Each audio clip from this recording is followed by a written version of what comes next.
Hey there, night owls! Tonight we're talking about a guy who went from nobody to ruling most of Europe in less time than it takes most people to finish college. Napoleon Bonaparte, the short king who wasn't actually short, the military genius who redrew the map of Europe with his sword, and the emperor who made crowning yourself seem totally normal. For the next hour or so, we're diving into the Napoleonic Wars from 1805 to 1814. And trust me, this is Game of Thrones with actual historical consequences. Before we march into battle, drop a comment below. Where in the world are you watching from? Paris? Moscow? Somewhere Napoleon tried to conquer? I want to know who's riding along on this campaign. Now dim those lights, get comfortable, and let's watch an empire rise and fall faster than you can say, invasion of Russia was a bad idea. This is going to be one hell of a ride. December 2nd, 1804. Notre Dame Cathedral in Paris. Picture this scene if you will. Thousands of candles flickering in the Gothic gloom, the most powerful people in France dressed in their absolute finest, and Pope Pius VII sitting there in his elaborate papal robes, presumably thinking this was going to be a standard coronation ceremony, which naturally it was not. Because when Napoleon Bonaparte did anything, standard wasn't really in his vocabulary. The man who'd clawed his way up from minor Corsican nobility to become first consul of France was about to crown himself emperor, and he was going to do it with the kind of theatrical flair that would make modern event planners weep with envy. Now here's where it gets interesting. The Pope had travelled all the way from Rome, not exactly a quick jaunt in 1804, mind you, no high-speed trains or budget airlines, expecting to perform the traditional duty of placing the crown on the new emperor's head. That's how these things had been done for centuries. That's what popes did. They showed up, they blessed things, they performed the ceremony, they went home. Simple. Except Napoleon had other ideas. At the crucial moment when Pius VII reached for the crown, Napoleon simply took it from his hands and placed it on his own head. Then, just to really drive the point home, he took the smaller crown meant for his wife Josephine and crowned her himself. The message was crystal clear. This emperor answered to no one, not even God's representative on earth. Talk about making a statement on your first day at the new job. The symbolism here wasn't exactly subtle. Napoleon was essentially telling all of Europe that he was a self-made man, that his power came from his own abilities and achievements rather than from divine right or papal approval, which was a pretty revolutionary concept, considering that European monarchs had spent the last 1,000 years or so claiming that God personally wanted them to be in charge. But Napoleon had earned his position through military genius and political cunning, and he wanted everyone to know it. Unfortunately for the assembled nobility who'd spent fortunes on their outfits for this occasion, the ceremony lasted approximately 5 hours. 5 hours. In a drafty medieval cathedral. With no central heating, because this was 1804 and central heating was still just a pleasant dream for future generations. By the end of it, the aristocrats were probably more interested in finding a warm fireplace than in contemplating the profound, historical significance of what they'd just witnessed. But let's back up for a moment and talk about how we got here, because Napoleon's journey to that crown was anything but straightforward. Born in 1769 on the island of Corsica, which had just become French the year before, making his timing either incredibly fortunate or suspiciously convenient, Napoleon came from a family of minor Italian nobility that was, to put it diplomatically, not exactly rolling in cash. His father managed to secure him a spot at a French military academy, probably thinking it was a decent career path for a boy with more ambition than inheritance. And young Napoleon, short even by 18th century standards, though not nearly as short as British propaganda would later claim, because nothing says, "we're threatened by this guy," quite like making up lies about his height, threw himself into military studies with the kind of intensity that probably worried his instructors. The French suddenly, aristocratic birth mattered less than ability, and the Revolutionary Army needed officers who actually knew what they were doing rather than just having the right last name. Napoleon, nothing says promotion material quite like successfully firing grapeshot into a mob trying to overthrow the government. His Italian campaign of 1796 to 1797 made him a genuine celebrity, the kind of military hero that France desperately needed after years of revolutionary chaos and military setbacks. He won battles that shouldn't have been winnable, moved his armies faster than anyone thought possible, and generally made the old guard generals look like they were moving through molasses. Then came the Egyptian expedition of 1798, which was simultaneously a strategic disaster and a public relations triumph. Only Napoleon could lose most of his fleet, get his army stranded in the Middle East, and still come home to a hero's welcome. The man understood branding before branding was even a concept. He brought back scientists, artifacts, and stories of ancient civilizations, conveniently glossing over the minor details like the destroyed fleet and the army he'd essentially abandoned. When he returned to France in 1799, the government was in chaos, the economy was in shambles, and the military situation was deteriorating. Perfect conditions for a coup, which Napoleon and his co-conspirators pulled off in November 1799, establishing the consulate with Napoleon as first consul.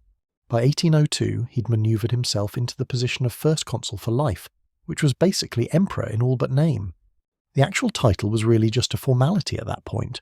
So there he was in December 1804, crowned Emperor Napoleon I, ruler of France and its territories, at the ripe old age of 35. Which, for context, is younger than most people are when they finally finish paying off their student loans today.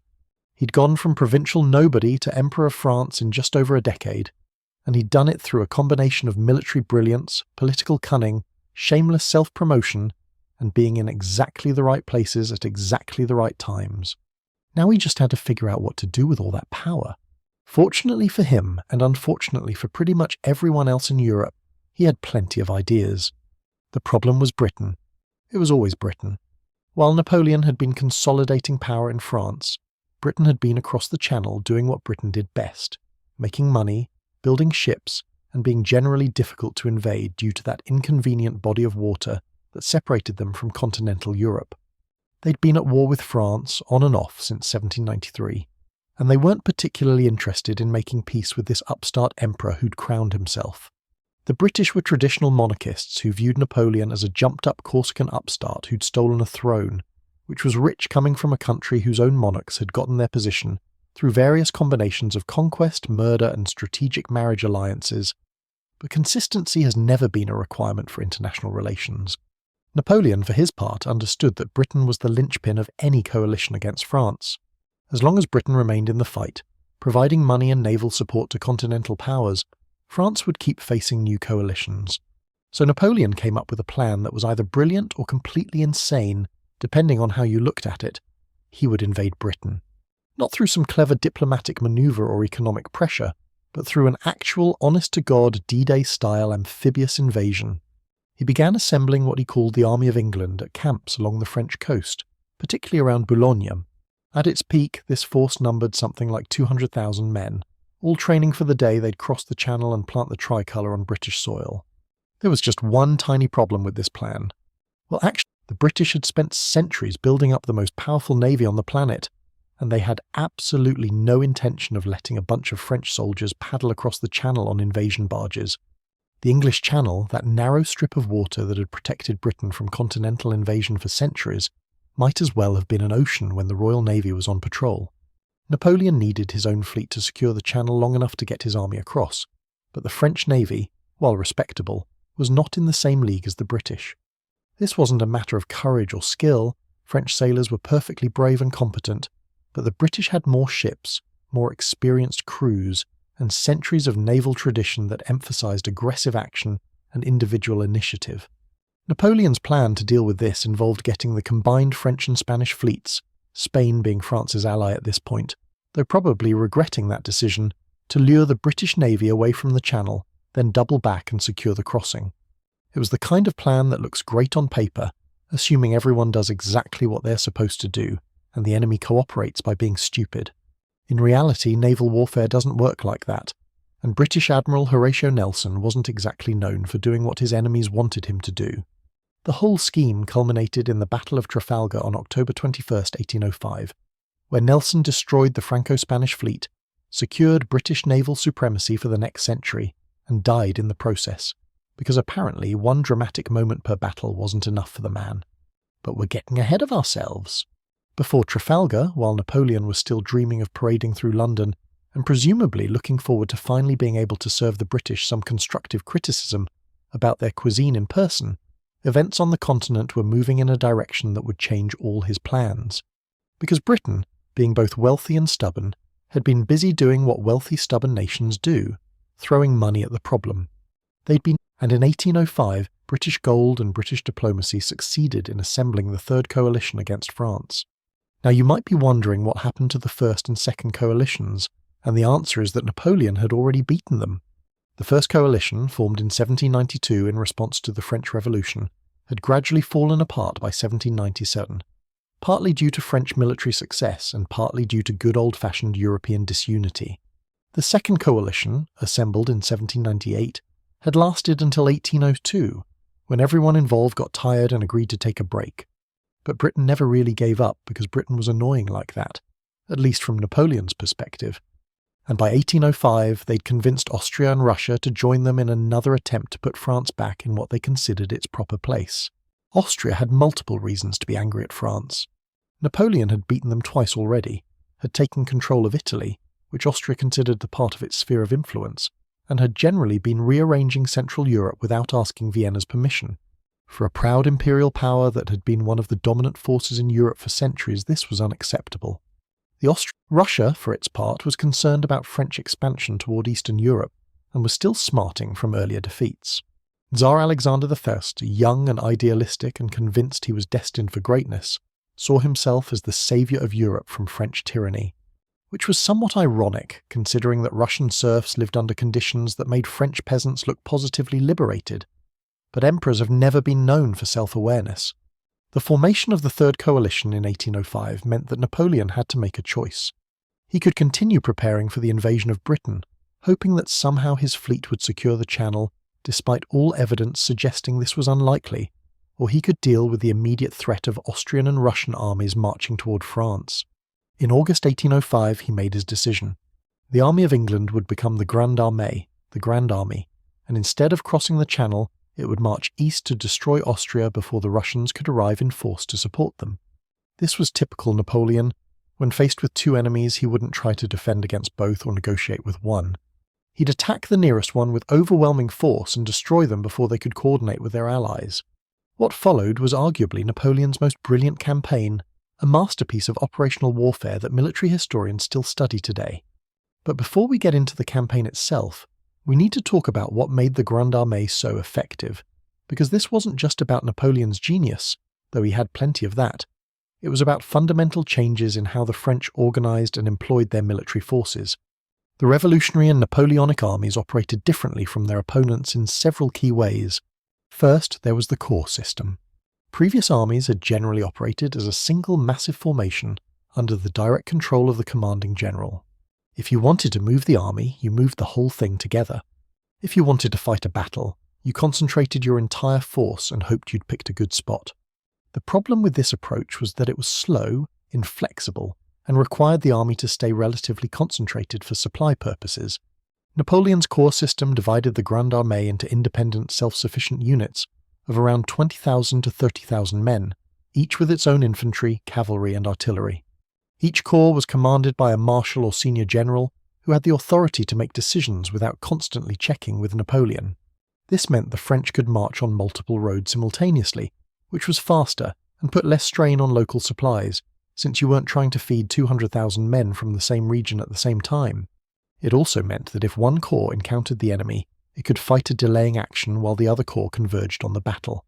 The corps system required excellent coordination and communication, but it gave the French an enormous advantage in speed and flexibility. While their enemies were lumbering along as single massive formations, the French could spread out to march faster, then concentrate rapidly for battle. It was like the difference between moving one enormous truck versus a convoy of smaller, more maneuverable vehicles. Both could carry the same amount, but one was a lot more flexible. Second, there was the matter of motivation and leadership. The French Revolutionary and Napoleonic armies promoted officers based primarily on ability rather than birth. This meant that talented soldiers could rise through the ranks to positions of high command, which was revolutionary in an age when most European armies reserved officer positions for the nobility. Many of Napoleon's marshals came from humble backgrounds. One had been an innkeeper's son, another a cooper's son, another had been a lawyer before the Revolution. They'd risen through the ranks by being good at their jobs, and they knew that their positions depended on continued success rather than on having the right parents. This created a meritocratic culture that rewarded initiative and achievement. Additionally, French soldiers generally had higher morale than their opponents.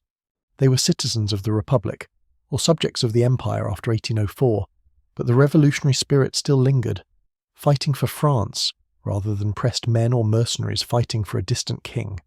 They genuinely believed in the ideals of the revolution, or at least in the glory of France and their emperor. Napoleon was a master of morale boosting, visiting troops before battles, learning the names of common soldiers, distributing medals and honours, and generally making his men feel like they were part of something glorious. It didn't hurt that he'd never lost a campaign when he personally commanded the army. Soldiers tend to have more confidence when their commander has a track record of winning. Third, the French had refined the art of living off the land. Instead of relying on massive supply trains that slowed down the army and limited operational range, French forces would forage from the countryside they marched through. This was less pleasant for the locals, naturally. Imagine having an army show up and essentially take all your food for the cause, but it meant the French could move faster and range farther than enemies who were tied to their supply lines. Napoleon summed it up with characteristic bluntness. An army marches on its stomach. If the stomach could be filled from local resources rather than from wagons trailing behind the army, you could march a lot faster. Finally, there was Napoleon himself. Say what you will about the man, and people have been arguing about Napoleon for 2 centuries, but there's no denying he was a military genius. He had an intuitive grasp of strategy and tactics, an ability to read terrain and understand how it would affect a battle, a gift for anticipating enemy moves, and a talent for striking at exactly the right place at exactly the right time.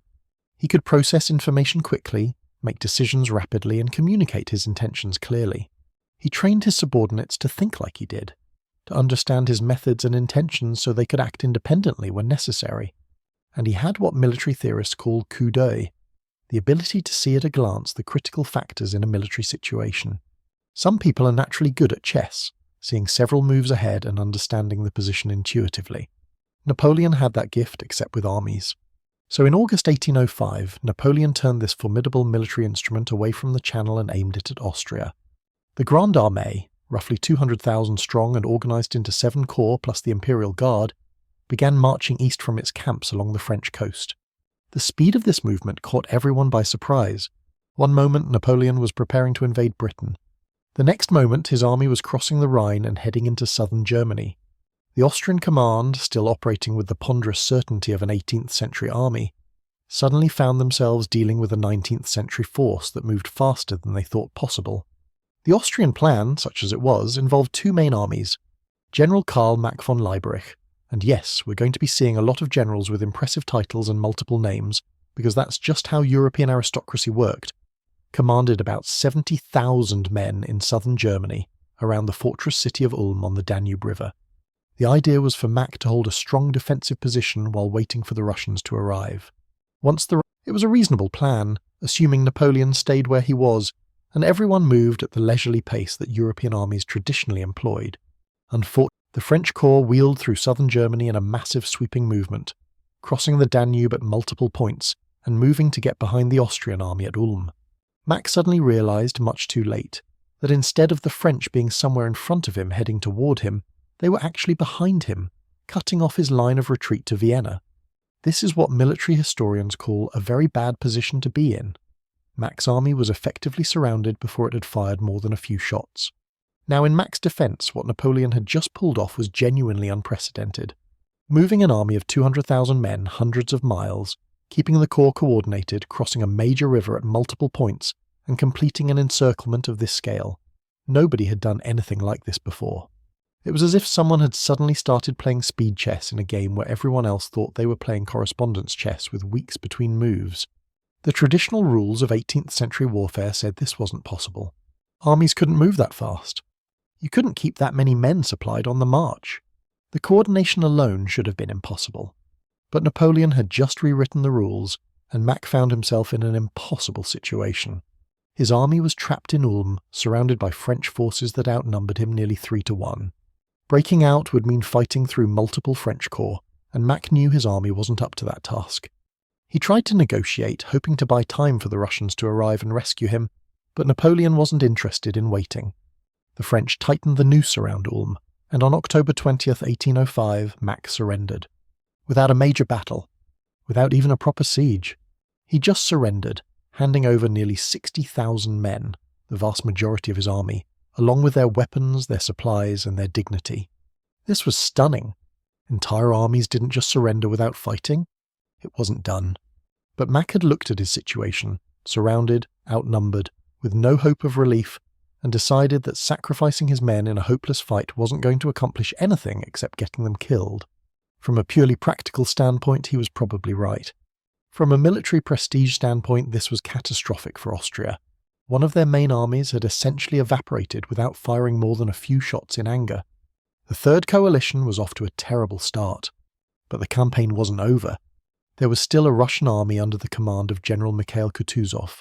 Remember that name, because he'll show up again in a much more important context later, marching west to link up with what had been Mack's army. When news reached him of the disaster at Ulm, Kutuzov immediately understood that his position had become untenable. He was now facing the entire Grand Armée alone, without the Austrian support he'd been counting on, and he was deep in hostile territory with limited supplies and no reinforcements. Kutuzov did the smart thing. He retreated. Actually, retreat is too gentle a word. He ran. He marched his army east as fast as he could force them to move, trying to put distance between himself and the French army that was now pursuing him. This began one of the most grueling pursuits in military history, with the Russians desperately trying to stay ahead of the French corps that were chasing them across Central Europe. Kutuzov showed considerable skill in this retreat, using his cavalry to slow down French pursuit, choosing routes that made it difficult for the French to get ahead of him, and keeping his army from disintegrating despite the exhausting pace. Napoleon, for his part, was determined to catch and destroy the Russian army before it could escape or link up with reinforcements. The French marched at a brutal pace, covering distances that their opponents considered impossible. The corps system really showed its value here. The different corps could take parallel routes, each trying to get ahead of the Russians and cut off their retreat, while also being close enough to support each other if Kutuzov turned to fight. It was like a complicated game of tag, except the loser would get destroyed by 200,000 angry French soldiers. The pursuit took them through Bavaria and into Austria proper. The French were now entering hostile territory, far from their bases in France, living off the land and moving so fast that their supply situation was becoming increasingly precarious. This didn't bother Napoleon much. He figured he'd win a decisive battle soon, and then supply problems wouldn't matter anymore. But it did mean that the French soldiers were spending their days marching until their feet bled, then foraging for food from increasingly picked-over countryside, then getting a few hours of sleep before marching again. The Grande Armée was a magnificent fighting machine, but it was grinding down its own soldiers through sheer exhaustion. Kutuzov, meanwhile, was in an even worse position. His men were just as exhausted as the French, but they were the ones running away, which is generally worse for morale than chasing someone. They were all, and behind them, always behind them, were the French corps, pushing forward, trying to cut them off. The Russian soldiers understood that if they stopped, if they turned to fight, they'd be destroyed. So they kept marching. On November 13th, 1805, Napoleon entered Vienna, the capital of the Austrian Empire. Think about that for a moment. In less than 3 months, Napoleon had marched his army from the English Channel to Vienna, destroyed one Austrian army, captured the Austrian capital, and was currently chasing a Russian army that was trying desperately to escape. The Austrians were in shock. Vienna, which hadn't been occupied by a foreign army in living memory, was suddenly full of French soldiers. The speed and completeness of the French victory defied everything the Austrians understood about warfare. But Napoleon wasn't interested in occupying Vienna. Cities were just things on a map. Destroying enemy armies was the objective. The Russian army was still out there, and more Russian forces were moving west to join them. If the Russians managed to concentrate their forces, they'd substantially outnumber the French, and Napoleon's position, deep in enemy territory, far from reinforcements, with extended supply lines, would become dangerous. He needed to force a decisive battle soon, before the strategic situation could turn against him. Kutuzov, now joined by Tsar Alexander there, who had come to personally oversee the campaign, because nothing says this is going well, quite like the monarch showing up in person, continued retreating north from Vienna. The combined Russian and Austrian forces were now being reinforced by additional Russian troops that had completed their long march from the east. The coalition armies were starting to outnumber Napoleon's forces, at least on paper. The Russian and Austrian commanders began arguing about strategy. Kutuzov, the experienced soldier who'd actually been dealing with Napoleon, wanted to continue retreating, to draw the French further from their base, to wait until winter, and Russian reinforcements gave them an overwhelming advantage. Let the French exhaust themselves chasing shadows, let them spread out trying to occupy territory, let them face the logistical nightmare of maintaining an army in hostile territory, far from home. But Tsar Alexander, Young and inexperienced and surrounded by advisors who thought they understood warfare better than they actually did, wanted to fight. He wanted glory. He wanted to be the one who defeated Napoleon, the new emperor who'd crowned himself, the upstart who'd conquered Vienna. The young Tsar was tired of retreating. His Austrian allies were demoralized and needed a victory. The longer they waited, the worse the political situation became.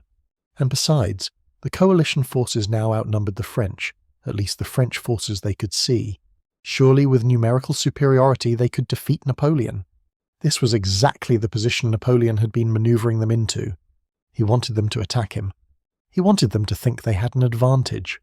And he'd found the perfect battlefield to make it happen, a place called Austerlitz, in what is now the Czech Republic.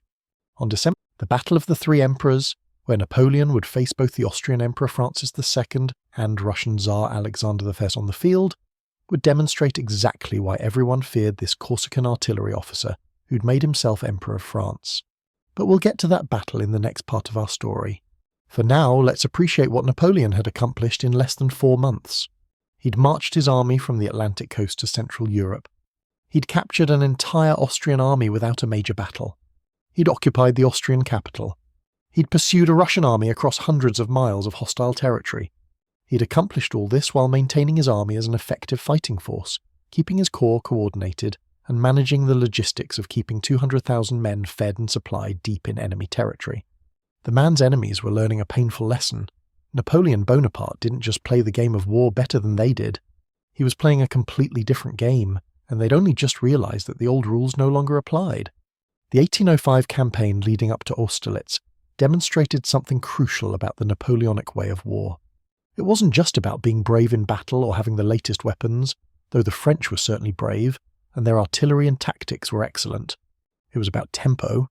It was about making decisions faster than your enemy, moving faster than your enemy thought possible, appearing where you weren't expected, and keeping the opponent constantly reacting to your moves instead of implementing their own plan. Modern military theorists call this getting inside your opponent's decision cycle. Napoleon didn't have that terminology, but he understood the concept intuitively. Traditional 18th century warfare had been slow, ponderous, and relatively predictable. Armies moved at a walking pace. Casualties in battles, while certainly real, were often relatively modest by later standards, because a retreating army could usually withdraw in good order. The whole system was, in a weird way, almost civilized. Almost like everyone involved had agreed on certain rules about how war would be conducted. Napoleon shattered that system. His battles were decisive, aimed at destroying enemy armies rather than just maneuvering them off a battlefield.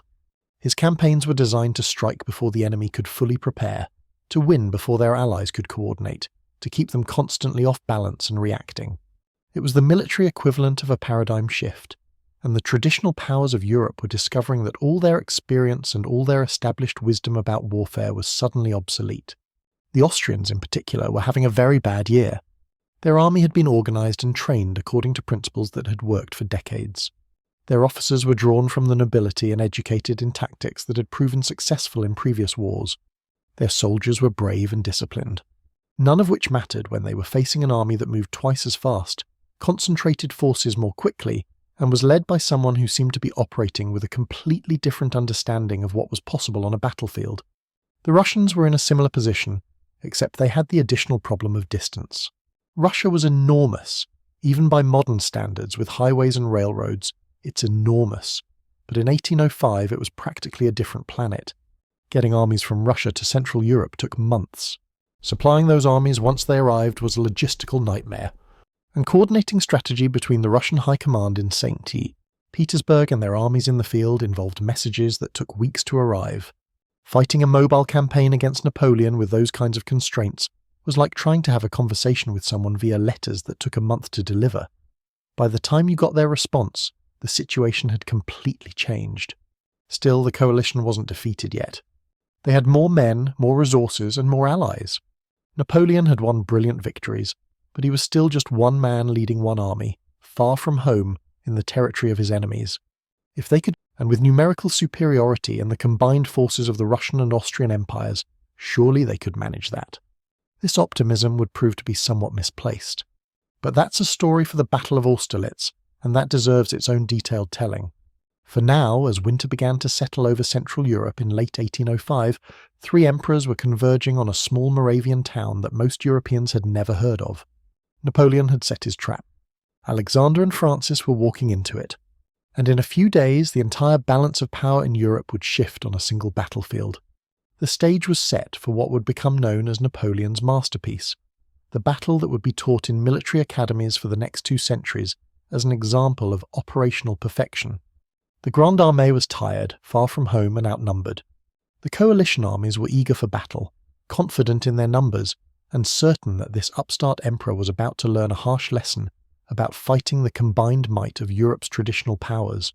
One side would be proven spectacularly right, the other would be proven spectacularly wrong, and Napoleon Bonaparte would cement his reputation as one of the greatest military commanders in history. But all that was still to come. For now, in those final days of 1805, as armies manoeuvred into position and commanders planned their strategies, the soldiers on both sides were just trying to stay warm, find something to eat, and get a few hours of sleep before whatever came next. They were the ones who would actually do the fighting, after all. The emperors could make grand plans and the generals could draw up brilliant strategies, but in the end it would come down to tired, cold, hungry men facing other tired, cold, hungry men across a frozen battlefield in Moravia. Such is the reality of war in any era, whether it's 1805 or today. The people at the top make the decisions. The people at the bottom pay the price. And in a few days, a lot of men were going to pay a very high price indeed. The coalition commanders were studying their maps, planning their attack, confident that their numerical superiority would carry the day. Napoleon was studying the same terrain, seeing possibilities that his opponents couldn't imagine, setting up a battle that would be remembered for centuries. The rank-and-file soldiers were trying not to think about the fact that they were about to fight what everyone expected to be the decisive battle of the war. And somewhere in the cold December night, history was holding its breath, waiting to see what would happen when 3 emperors met on the battlefield at Austerlitz. December 1st, 1805. The small Moravian town of Austerlitz, which had been minding its own business, being unimportant for several centuries, suddenly found itself hosting 3 emperors and about 150,000 soldiers who were preparing to turn the surrounding countryside into what military historians politely call a decisive engagement, and what the locals probably called, "Please go have your battle somewhere else." Napoleon had positioned his army on terrain he'd personally scouted, which in 1805 meant actually riding around on a horse looking at hills and fields, rather than pulling up satellite imagery on a laptop. Old school. The French were outnumbered, which was not exactly Napoleon's preferred situation, but also not unprecedented in his career. The coalition forces, Russians and Austrians combined, had somewhere around 85,000 men. Napoleon had about 73,000. Now, in most military situations throughout history, being outnumbered by nearly 12,000 men would be considered a problem, the kind of thing that makes generals nervous and causes them to either retreat or at least think very carefully about their next moves. Napoleon's response to this numerical disadvantage was essentially to shrug and think, "Sure, I can work with that." This wasn't bravado. Well, it wasn't entirely bravado. It was based on his understanding that battles weren't won by whoever brought the most soldiers. They were won by whoever used their soldiers better. The terrain around Austerlitz consisted of a series of low hills and valleys, with a particularly important feature called the Pratzen Heights, roughly in the centre of the battlefield. These heights weren't exactly mountains. This was Moravia, not the Alps, so we're talking about hills that gave you maybe 200 feet of elevation, enough to make you breathe a bit harder when marching up them, but not exactly requiring mountaineering equipment. Still, in a landscape that was otherwise relatively flat, whoever controlled these heights would have a significant advantage. They could see enemy movements, their artillery would have better range, and attacking uphill is never fun, which is why "don't attack uphill" has been solid military advice since humans invented the concept of hills. Napoleon had initially occupied the Pratzen Heights, which made perfect tactical sense. But then he did something that made every military advisor who understood conventional warfare want to pull their hair out. He abandoned them. He pulled his forces back, leaving the heights unoccupied, making his position look weaker than it actually was. His right flank in particular looked dangerously exposed and undermanned. To the coalition commanders studying the French position, it looked like Napoleon had made a serious mistake, possibly because he was exhausted from the campaign, or because he was rattled by facing superior numbers. The great Napoleon, they thought, had finally overextended himself and was now vulnerable. This was naturally exactly what Napoleon wanted them to think. The man was many things: egotistical, ambitious, sometimes reckless. But stupid wasn't one of them. He'd abandoned the Pratzen Heights as bait, and he was counting on the coalition commanders to take it. More specifically, he was counting on them to do what any reasonable commander would do when they saw a weak enemy flank: attack it. If the coalition forces moved to outflank Napoleon's right, they'd have to shift forces away from the centre, moving them down from the Pratzen Heights and extending their line. And when they did that, when they committed forces to crushing what looked like a weak French right flank, Napoleon would strike at their weakened centre, split their army in two, and destroy them in detail. It was a brilliant plan. It was also extraordinarily risky, because if the coalition commanders didn't take the bait, if they decided to be cautious, or if they attacked his centre before he was ready, or if any of 1,000 other things went wrong, Napoleon's army could be destroyed. He was essentially betting his entire army, and with it the entire French position in Europe, on his ability to read his opponents' minds and predict what they'd do. But Napoleon had spent years studying his enemies, and he understood their thinking. The coalition commanders were traditional military men, trained in conventional tactics, operating with the caution that came from commanding the armies of emperors who would not appreciate losing. They would see what looked like an opportunity to win a decisive victory through a standard flanking manoeuvre, and they would take it. On the night of December the 1st, the two armies settled in for what everyone knew would be the last night before battle. The soldiers on both sides tried to get some sleep, which was easier said than done when you knew that tomorrow morning you'd be trying to kill people you'd never met before, while they tried to do the same to you. The temperature was dropping toward freezing, because apparently fighting in comfortable weather would have been too easy, and the soldiers huddled around campfires, checking their weapons, writing letters home that they hoped wouldn't become their last letters home, and generally dealing with pre-battle anxiety in whatever ways soldiers have always dealt with it. Napoleon spent the evening visiting his troops, which was something he did before major battles. He'd walk among the campfires, chat with soldiers, ask about their families, remember names and faces from previous campaigns. This wasn't just propaganda, though it certainly helped morale. Napoleon genuinely seemed to enjoy these interactions, and his soldiers loved him for it. There's something powerful about an emperor who'll sit down at your campfire and talk to you like you're an actual human being, rather than just another musket-wielding cog in the military machine. His soldiers would die for him, not because they were forced to, but because they believed in him. That kind of loyalty is worth more than any tactical advantage. The coalition camp, meanwhile, was having strategy meetings. Tsar Alexander V, young and eager and still convinced he was about to win glory as the defeater of Napoleon, was listening to his advisors lay out their plan. General Franz von Weirother, an Austrian staff officer who was absolutely certain he understood warfare better than he actually did, had developed an elaborate scheme involving multiple columns, attacking different points of the French line in a coordinated assault. On paper, it looked impressive, with arrows and lines showing exactly how the coalition forces would move, how they'd envelop the French right flank, how they'd cut off Napoleon's line of retreat. In practice, coordinating multiple columns moving in darkness over unfamiliar terrain while maintaining communication. Remember, this was 1805, so no radios, no cell phones, just officers on horseback carrying messages, was going to be challenging at best and catastrophic at worst. Kutuzov, the experienced Russian general who actually understood what they were facing, sat through these planning sessions looking increasingly concerned. He'd been fighting Napoleon's forces for months now. He'd seen what the French could do. He'd watched them move faster than should be possible, fight harder than seemed reasonable, and win battles they should have lost. He knew that what looked like a mistake in Napoleon's positioning was probably a trap, but he was essentially overruled by the younger, more optimistic commanders who were certain that this time, with superior numbers and a solid plan, they'd crush the French. Kutuzov's objections were noted and politely ignored. You can almost picture him sitting there thinking, well, this is going to end badly, but unable to convince his colleagues that marching into what was obviously a trap was perhaps not the best strategy. Dawn on December 2nd, 1805 arrived with thick fog blanketing the battlefield. You couldn't see more than a few dozen yards in any direction, which was atmospheric and dramatic but also incredibly inconvenient for an army trying to execute a complex multi-column attack in coordination. The coalition forces began their movement in the pre-dawn darkness, columns of men marching through the fog, trying to stay in formation, occasionally losing contact with adjacent units, generally discovering that moving tens of thousands of men in zero visibility is exactly as difficult as it sounds. The French, waiting in their positions, could hear the coalition forces moving but couldn't see them yet.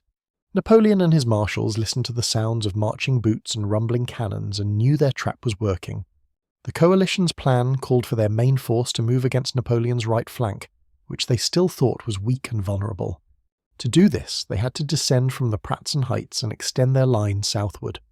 This meant weakening their centre, pulling troops away from those tactically important hills that Napoleon had so helpfully abandoned for them.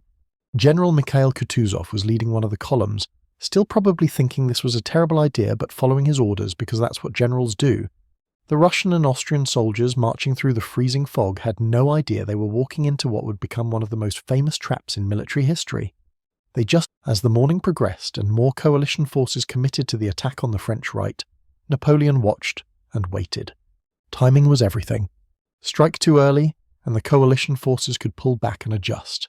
Strike too late, and his right flank might actually collapse under the weight of the attack. He needed to wait until enough coalition forces had committed to the attack that they couldn't easily redeploy, but not so long that his outnumbered right wing broke. Around 8:30 in the morning, as the fog began to lift, because apparently even the weather was cooperating with Napoleon's plan, he decided the moment had come. Marshal Jean de Dieu Soult, commanding the French centre, received his orders: take the Pratzen Heights. Soult's corps, which had been hidden in a slight depression and concealed by the fog, suddenly emerged and began advancing uphill toward the now weakly defended heights.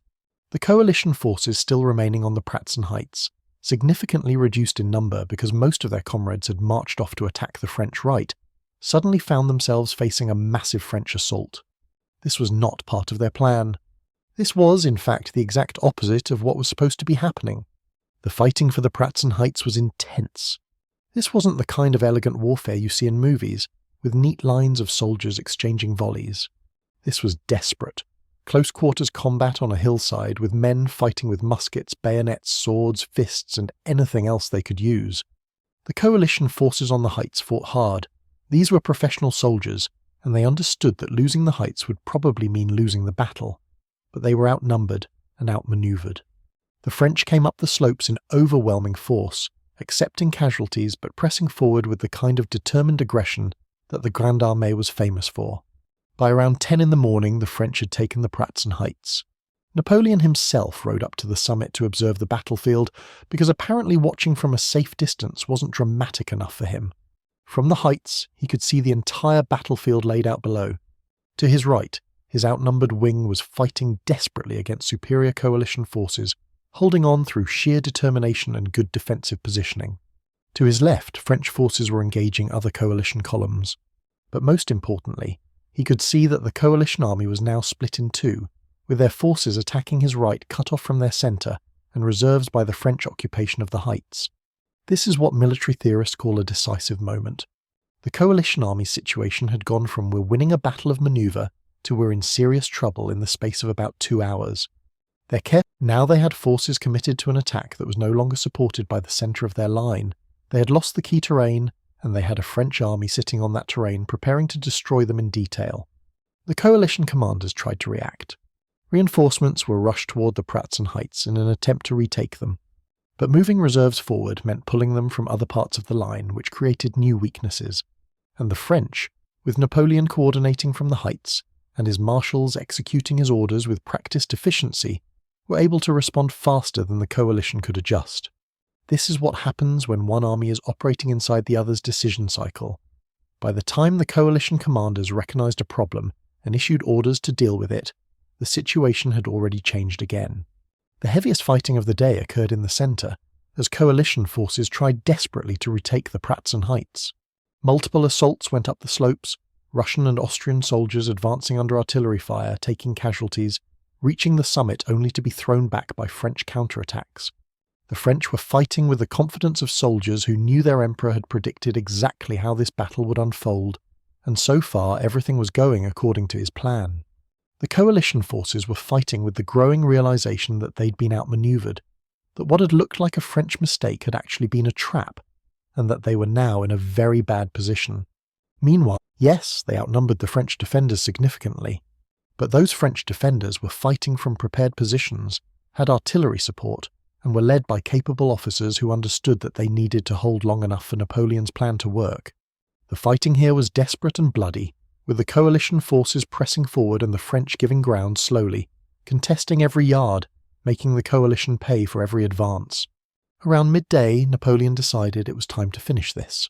The coalition forces attacking his right were now dangerously overextended, having advanced deep into the French position, while their centre and reserves were being tied down fighting for the Pratzen Heights. Napoleon ordered his reserve, the Imperial Guard, his elite troops that he held back for critical moments, to prepare for action.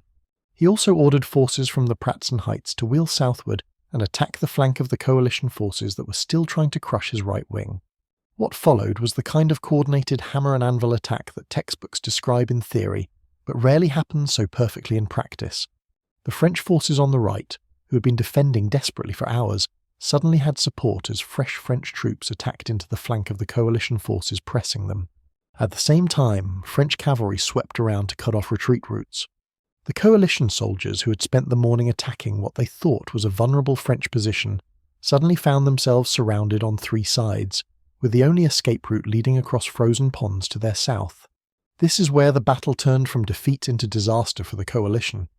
Thousands of Russian and Austrian soldiers tried to retreat across frozen ponds, the Sachsen ponds, if you want the specific geography, though the soldiers attempting this retreat were probably not thinking about geography so much as, "I really hope this ice holds."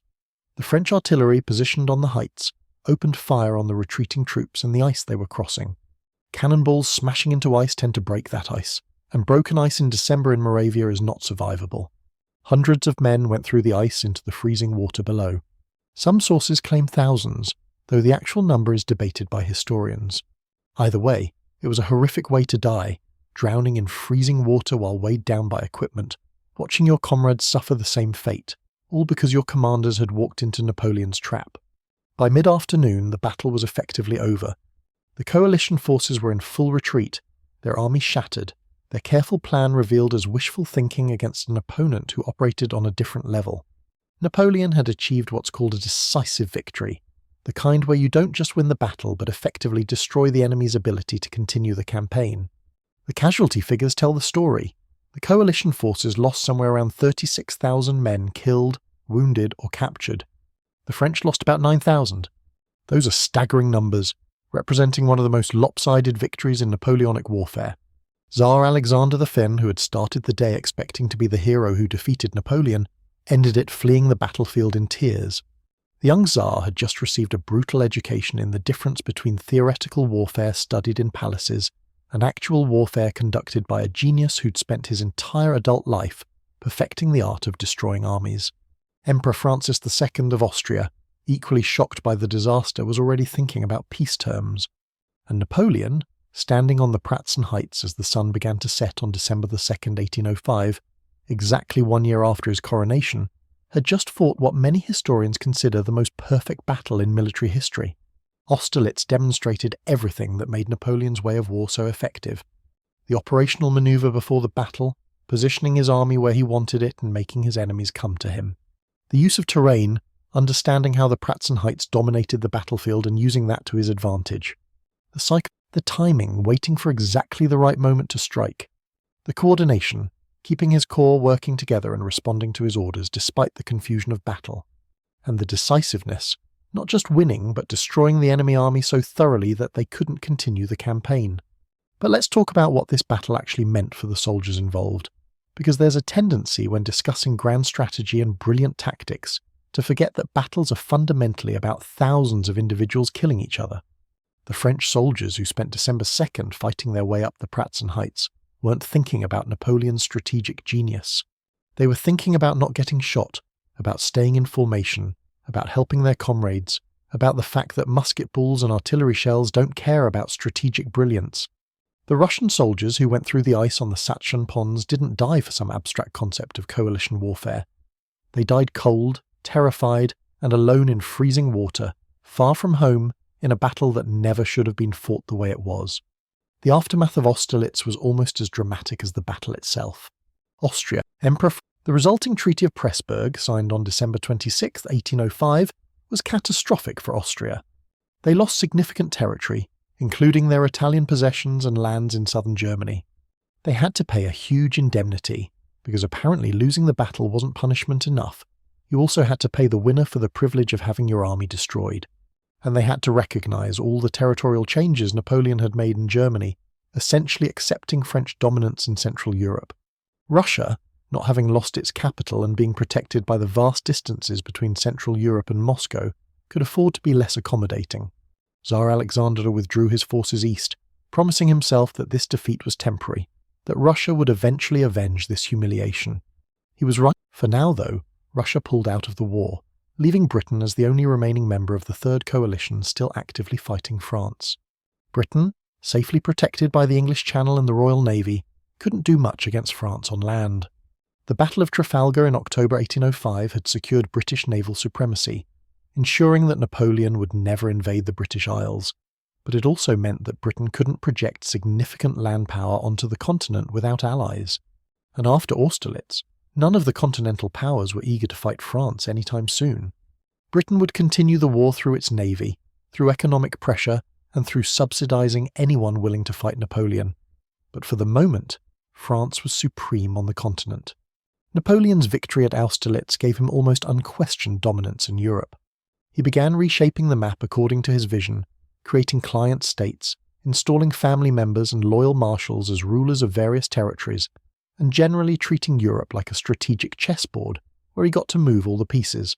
The Holy Roman Empire, that 1,000-year-old institution that had been declining for centuries, was finally put out of its misery. Napoleon essentially forced its dissolution in 1806, replacing it with the Confederation of the Rhine, a collection of German states under French protection. This was symbolically huge, ending an institution that dated back to Charlemagne, and it demonstrated that Napoleon wasn't just winning battles, he was fundamentally restructuring European politics. The Confederation of the Rhine was particularly clever. Instead, the member states had to provide troops for French campaigns, couldn't make alliances that contradicted French interests, and basically had to do what Napoleon wanted while maintaining the fiction of sovereignty. It was empire building with a velvet glove, though the iron fist was clearly visible underneath for anyone paying attention. Napoleon also established family members as monarchs across Europe. His brother Joseph became King of Naples. His brother Louis became King of Holland. His brother-in-law Joachim Murat became Grand Duke of Berg. Later, other family members and marshals would receive kingdoms and principalities as Napoleon continued to restructure Europe. This wasn't just nepotism, though it was definitely that too. It was a calculated strategy to ensure that the rulers of Europe's various states were personally loyal to Napoleon and dependent on French military power for their positions. The system Napoleon was building had a certain logic to it. France couldn't directly control all of Europe. The distances were too great, the populations too large, the administrative challenges too complex. But France could be at the centre of a network of allied and client states, all oriented toward Paris, all contributing to French power, all dependent on French protection. It was a hybrid between traditional empire and a more modern system of spheres of influence.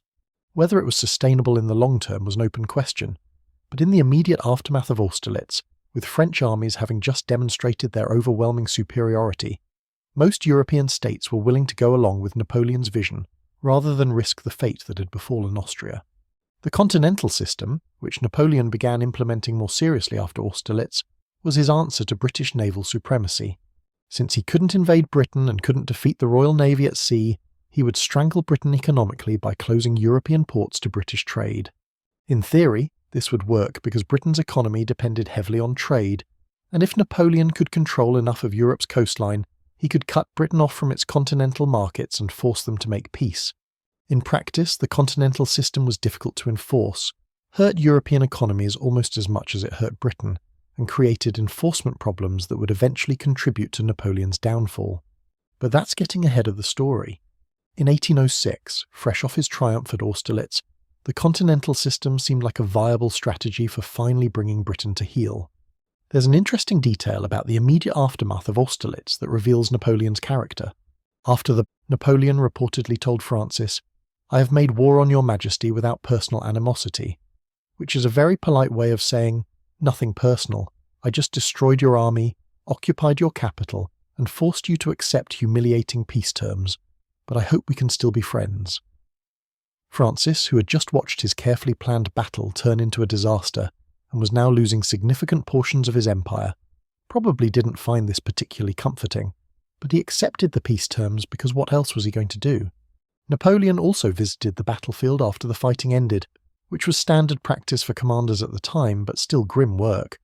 Battlefields in the Napoleonic era were horrific places after the fighting ended. Thousands of wounded men lying where they'd fallen, calling for help, dying slowly from their wounds. Dead soldiers and horses scattered across the landscape. The smell, and this is something that never gets adequately conveyed in history books, must have been overwhelming. Blood, gunpowder, death, all mixed together in freezing December weather. Napoleon would walk among the wounded, speak to some of them, arrange for medical care, make gestures toward acknowledging the sacrifice his soldiers had made. But there was a limit to what medical care could do in 1805. Antibiotics wouldn't be discovered for another century and a half. Anesthesia was primitive at best. Many of the wounded would die from infections, from blood loss, from shock, from any of the dozens of ways that battlefield injuries could kill you when modern medicine didn't exist. The Russian soldiers who'd gone through the ice at the Sachin ponds presented a particular problem. Bodies frozen in the ice had to be retrieved somehow, which in December in Moravia was not exactly easy work. The French soldiers assigned to this duty probably weren't thrilled about it, but it had to be done. Modern warfare at least has the decency to usually happen in locations with infrastructure and medical support nearby. Napoleonic warfare happened wherever the armies met, and if that happened to be next to some frozen ponds in the middle of Moravia, well, too bad. That's where the battle happened, and that's where the casualties were. The battle's nickname, the Battle of the Three Emperors, captures something important about this moment in history. You had Napoleon, who'd crowned himself emperor just a year earlier, Francis II of the Holy Roman Empire representing 1,000 years of European tradition and legitimacy, and Alexander the One of Russia representing the emerging Eastern power that would eventually help defeat Napoleon. 3 different visions of empire, 3 different approaches to power, all meeting on a frozen battlefield in central Moravia. Napoleon's vision won decisively and dramatically, but the other 2 emperors would remember this defeat and eventually they'd get their revenge. The year 1805 ended with Napoleon at the absolute height of his power.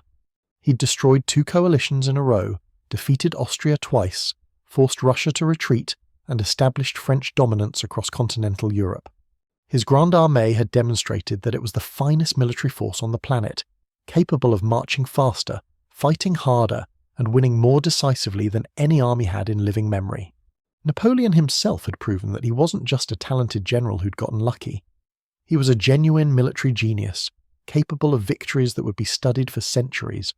But there were already signs of future problems, if anyone had been paying close enough attention. The continental system was going to create tensions with nations that depended on trade. The fact that Napoleon was making enemies faster than he could defeat them meant that eventually, inevitably, there would be another coalition, and another after that, until either he conquered all of Europe or Europe united to defeat him. Britain was still out there, undefeated, controlling the seas, subsidizing resistance, waiting for opportunities. Russia had been defeated but not destroyed, and Russians have historically been good at holding grudges and waiting for revenge. And there was something else, something more subtle. Napoleon's way of war, brilliant as it was, required Napoleon. His system depended on his personal genius, his ability to read battlefields, his talent for being in the right place at the right time, making the right decisions. His marshals were excellent commanders, but they were executing Napoleon's vision, not developing their own. This meant that the Grande Armée's effectiveness was tied directly to Napoleon's presence and capability. As long as he was at the peak of his abilities, as long as he could personally command every major campaign, as long as his health held and his judgment remained sharp, the system worked brilliantly. But it wasn't scalable, and it wasn't sustainable indefinitely. Napoleon was only human, even if he sometimes acted like he thought otherwise, and humans have limits. But all of that was in the future. On December 2nd, 1805, as night fell over the battlefield at Austerlitz, Napoleon Bonaparte was the undisputed master of Europe. He'd fought what many consider the perfect battle. He'd destroyed the Third Coalition. He'd established French supremacy across the continent. He was 36 years old, Emperor of France, commanding the greatest army in the world, and absolutely convinced that he was destined for even greater things. In that moment, standing on the Pratzen Heights where his plan had worked exactly as he'd envisioned it, watching his enemies flee in disorder, Napoleon probably believed he was invincible. He wasn't, of course. Nobody is. But it would take several more years, several more campaigns, several more wars, and eventually a catastrophic mistake in Russia for Napoleon and everyone else to fully understand that. For now, in the winter of 1805, the most immediate question facing Europe wasn't whether Napoleon could be defeated. That seemed unlikely given what had just happened at Austerlitz, but whether anyone would be brave enough or foolish enough to try again. The answer, as we'll see, was yes, because there's always someone willing to fight, always another coalition ready to form, always another nation convinced that this time they'll be the ones to finally bring down the invincible emperor. But that's a story for the next part of this tale. For now, let's leave Napoleon at his moment of triumph, master of all he surveyed, conqueror of emperors, winner of the perfect battle. Enjoy it while it lasts, Napoleon. The summit is a nice place to be, but it's also a long way to fall, and gravity works on emperors just like it works on everyone else. You just haven't started falling yet. Prussia had watched the events of 1805 from the sidelines with what you might call mixed feelings. On one hand, seeing Austria get thoroughly defeated at Austerlitz was somewhat satisfying.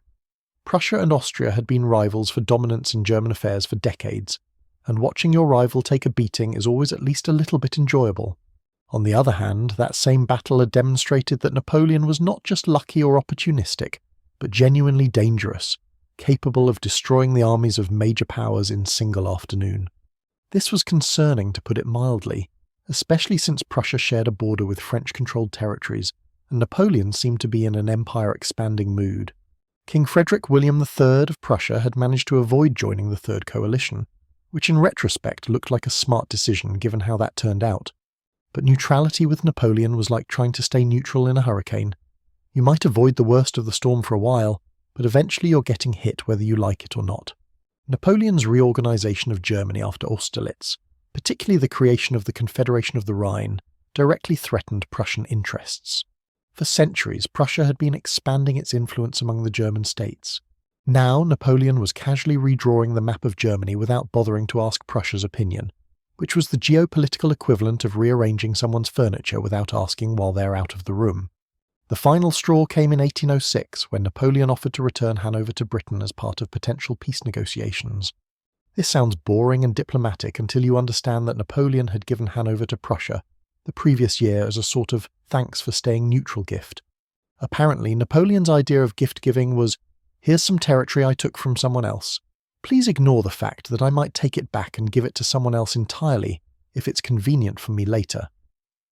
The Prussian government, already irritated by Napoleon's high-handed reorganization of Germany, decided that this was intolerable, which is how nations that should know better end up going to war, not through careful calculation of strategic interests, but through accumulated irritation and wounded pride. In August 1806, Prussia began mobilizing for war, which Napoleon took as a declaration of hostility, even though Prussia hadn't formally declared anything yet.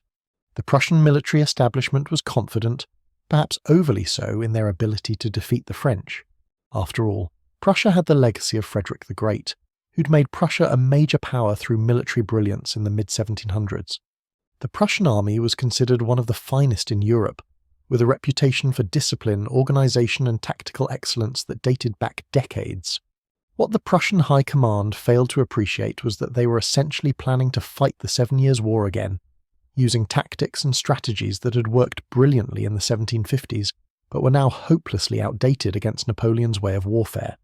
Picture the Prussian military leadership as a group of people who'd studied Frederick the Great's campaigns the way some people study vintage wine or classic cars, with immense detail, deep appreciation, and absolutely no understanding that the world had moved on. They'd perfected the oblique order, a tactical formation that Frederick had used to great effect.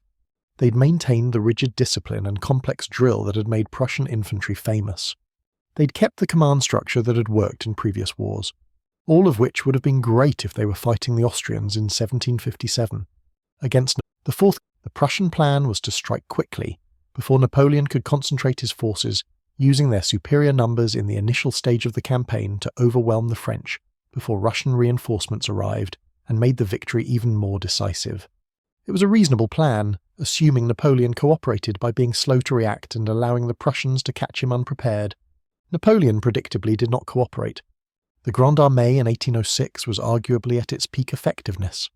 The soldiers were veterans of multiple campaigns, the marshals knew their jobs, the corps system was working smoothly, and Napoleon was at the height of his abilities. When the Prussians began their mobilization, Napoleon responded with characteristic speed, moving his army north from southern Germany toward Prussia faster than the Prussian command thought possible.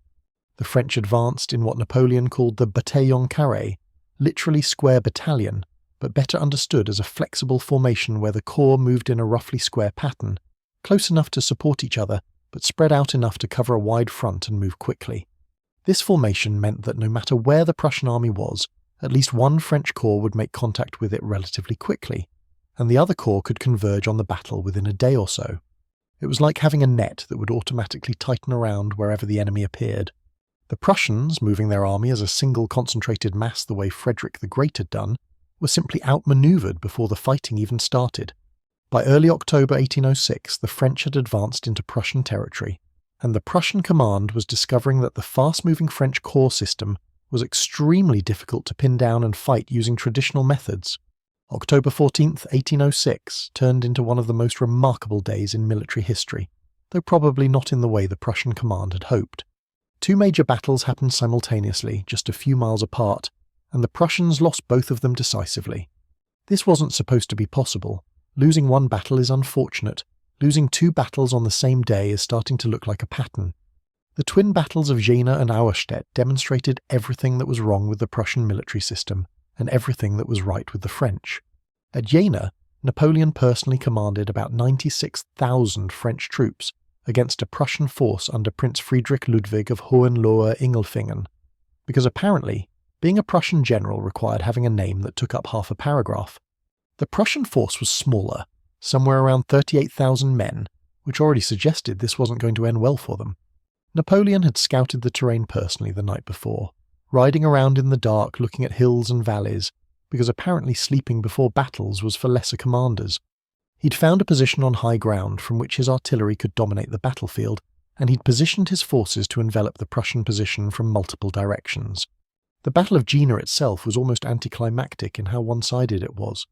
The Prussians, fighting in the rigid linear formations that had worked for Frederick the Great, found themselves facing French forces that moved in more flexible columns, used terrain effectively, and fought with an aggressiveness that the Prussian doctrine didn't really know how to handle. The French artillery, positioned on the heights, systematically destroyed Prussian formations. French infantry advanced in mixed order, some in line for firepower, some in column for shock effect, adapting to the situation rather than following a predetermined drill. The Prussian army fought bravely, but bravery without flexibility is just a recipe for dying in good order. By early, Napoleon had won another decisive victory, crushing what he thought was the main Prussian army. There was just one small problem: it wasn't the main Prussian army. That force was about 15 miles north, at a place called Austerlitz, where they were fighting a French corps that was significantly outnumbered and theoretically about to be destroyed. Except that's not what happened, because the French corps at Austerlitz was commanded by Marshal Louis-Nicolas Davout, and Davout was about to have the best day of his military career. Davout's situation at Austerlitz was on paper terrible. He had about 26,000 men facing the main Prussian army under King Frederick William III and the Duke of Brunswick, roughly 63,000 Prussians against 26,000 French.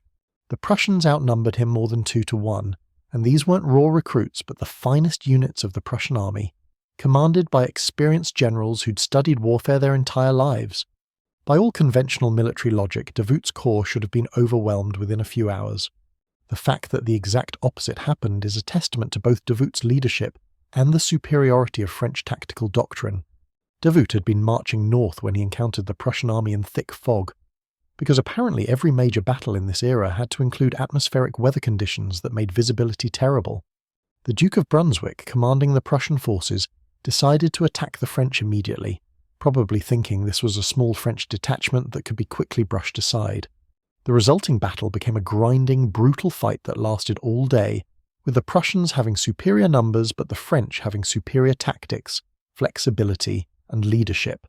The French fought in a mixed order that combined the firepower of line formations with the flexibility of columns, using terrain features for cover, maintaining cohesion even under intense pressure.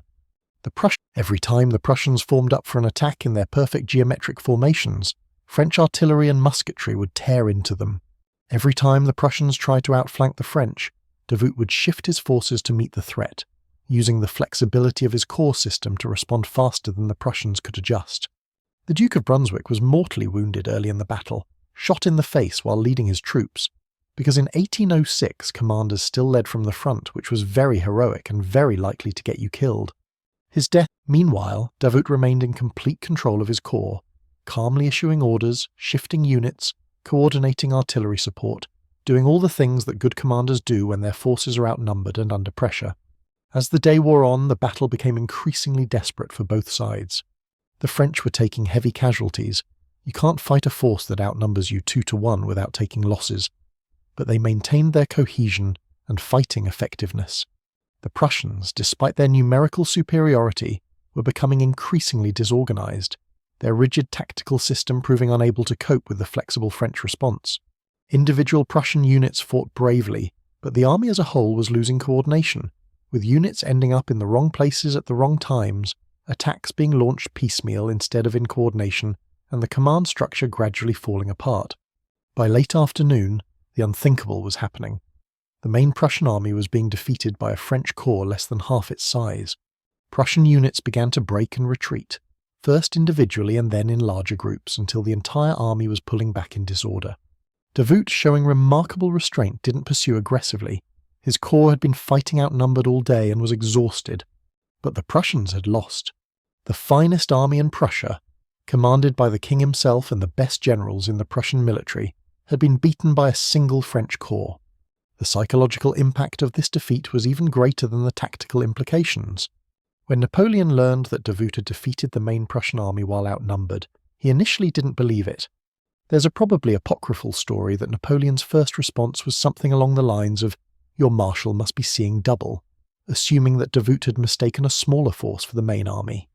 When it became clear that Davout had actually accomplished this remarkable feat, Napoleon reportedly called it the most brilliant military achievement of the century. High praise coming from someone who'd just won his own decisive victory the same day. The twin victories at Jena and Austerlitz didn't just defeat the Prussian army, they destroyed it. The Prussians lost about 45,000 men killed, wounded or captured across both battles, with thousands more deserting in the following days as discipline broke down. But more importantly, they lost their cohesion as a military force. The rigid Prussian system that had worked through drill and discipline didn't have mechanisms for recovering from a catastrophic defeat. When it broke, it shattered completely.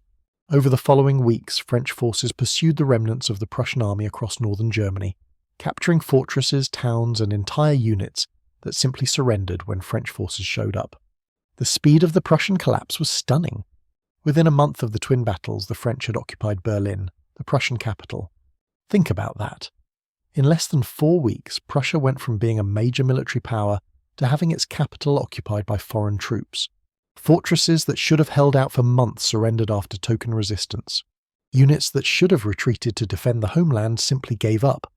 The entire Prussian military system, which had been the pride of the nation and the envy of Europe, revealed itself to be a hollow shell that collapsed as soon as it faced a real challenge.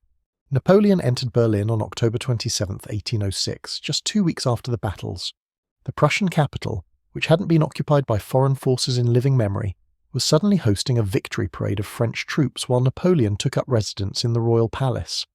This wasn't just a military defeat. It was a humiliation, the kind that nations don't easily forget. The French soldiers, meanwhile, were probably just happy to be in Berlin rather than marching through the mud chasing remnants of the Prussian army, though they probably wouldn't have put it quite that way in their letters home. Napoleon's treatment of Prussia was harsh, but not as brutal as it could have been. He needed Prussia to continue existing as a state. Completely eliminating it would have created a power vacuum that Russia might fill, but he needed to ensure it could never threaten France again. The resulting peace treaty, signed at Tilsit in 1807 after the campaigns we'll discuss next, reduced Prussia to roughly half its former size. All territory west of the Elbe River was taken. Prussian Poland was carved off to create the Grand Duchy of Warsaw, a French client state. Prussia had to pay a massive indemnity, maintain a French occupation force, and limit its army to 42,000 men. For a nation that had been a great power just a year earlier, this was catastrophic. But the Prussian campaign of 1806 wasn't the end of the Fourth Coalition.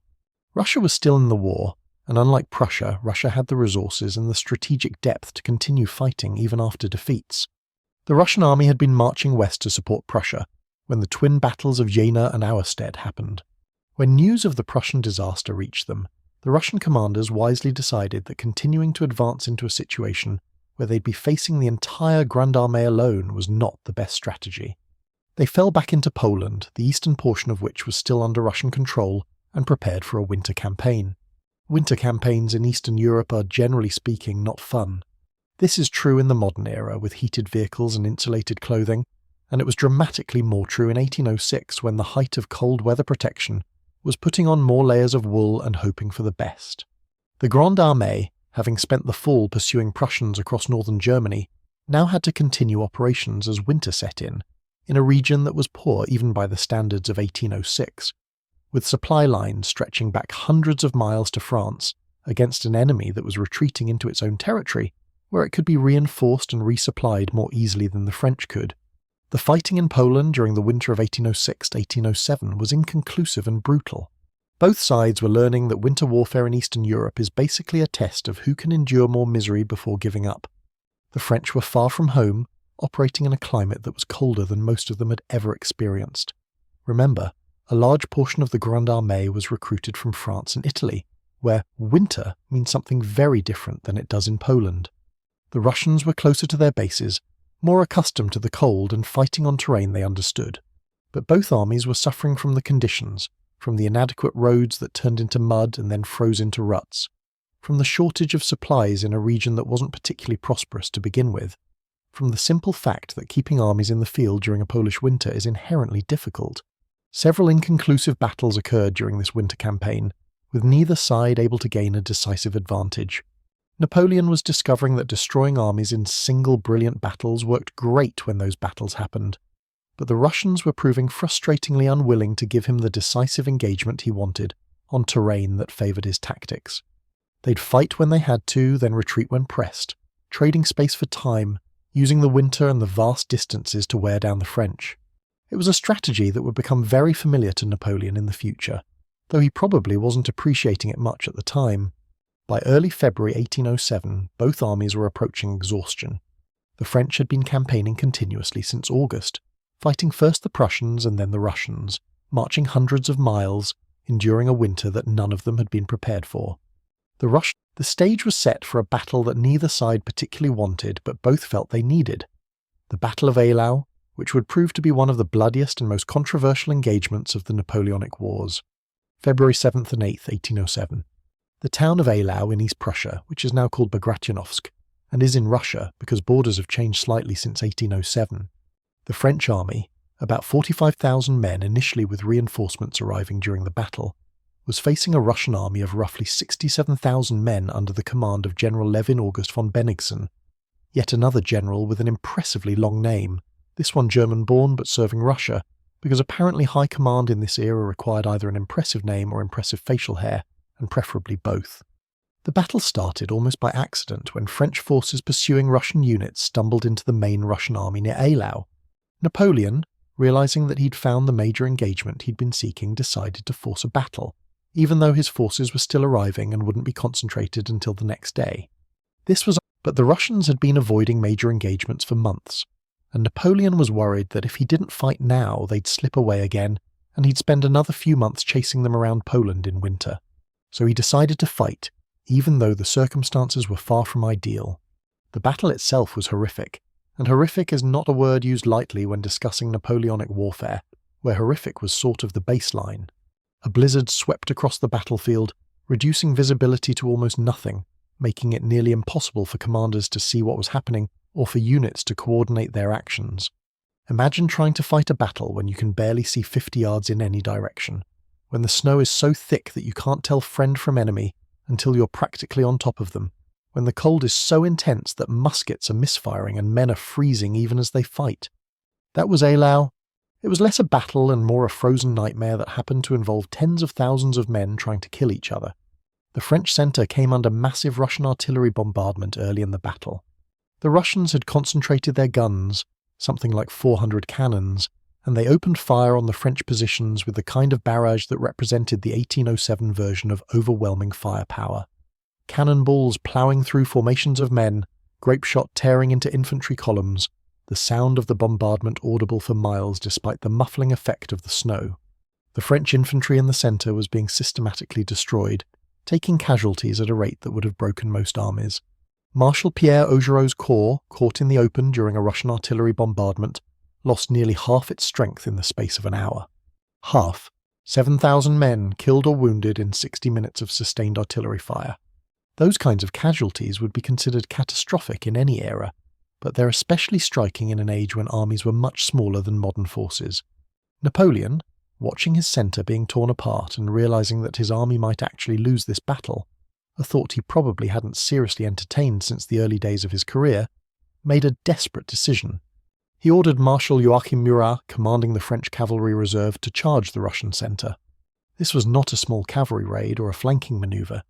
This was essentially the entire French heavy cavalry, something like 80 cavalry squadrons, roughly 10,000 horsemen, ordered to charge directly into the centre of the Russian army. The goal was to break through the Russian lines, disrupt their formations, silence their artillery, and buy time for the French infantry to recover and the reinforcements to arrive. What followed was one of the largest cavalry charges in history, and certainly one of the most dramatic. 10,000 cavalrymen, cuirassiers in their steel breastplates, dragoons, chasseurs, all thundering through the snow toward the Russian positions. The sound alone must have been incredible. The pounding of thousands of hooves, the jingling of equipment, the shouted commands, all mixed with the continuing artillery fire and the wind of the blizzard.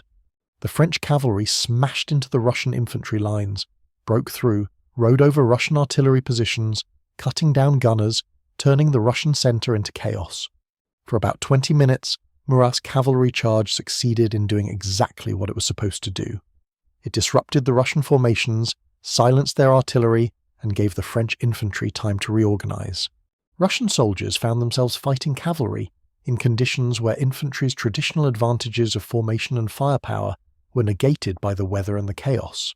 But cavalry, even heavy cavalry, can't hold ground indefinitely. After the initial shock, the Russian infantry began to reform, their superior numbers telling. The French cavalry had to withdraw, having suffered significant casualties, but having accomplished their objective of saving the French centre from collapse. The battle continued through the day in a series of disconnected fights across the snow-covered battlefield, with neither side able to gain a decisive advantage. French reinforcements arrived, Marshal Michel Ney's corps showing up in the afternoon just in time to stabilise the French right flank, because Ney had a talent for arriving at battles at exactly the moment when his presence made the difference between victory and defeat. Russian attacks were thrown back with heavy casualties. French counterattacks gained ground but couldn't break the Russian army. As night fell, both armies were still in position, both having taken horrific casualties, neither having achieved anything that could reasonably be called a victory.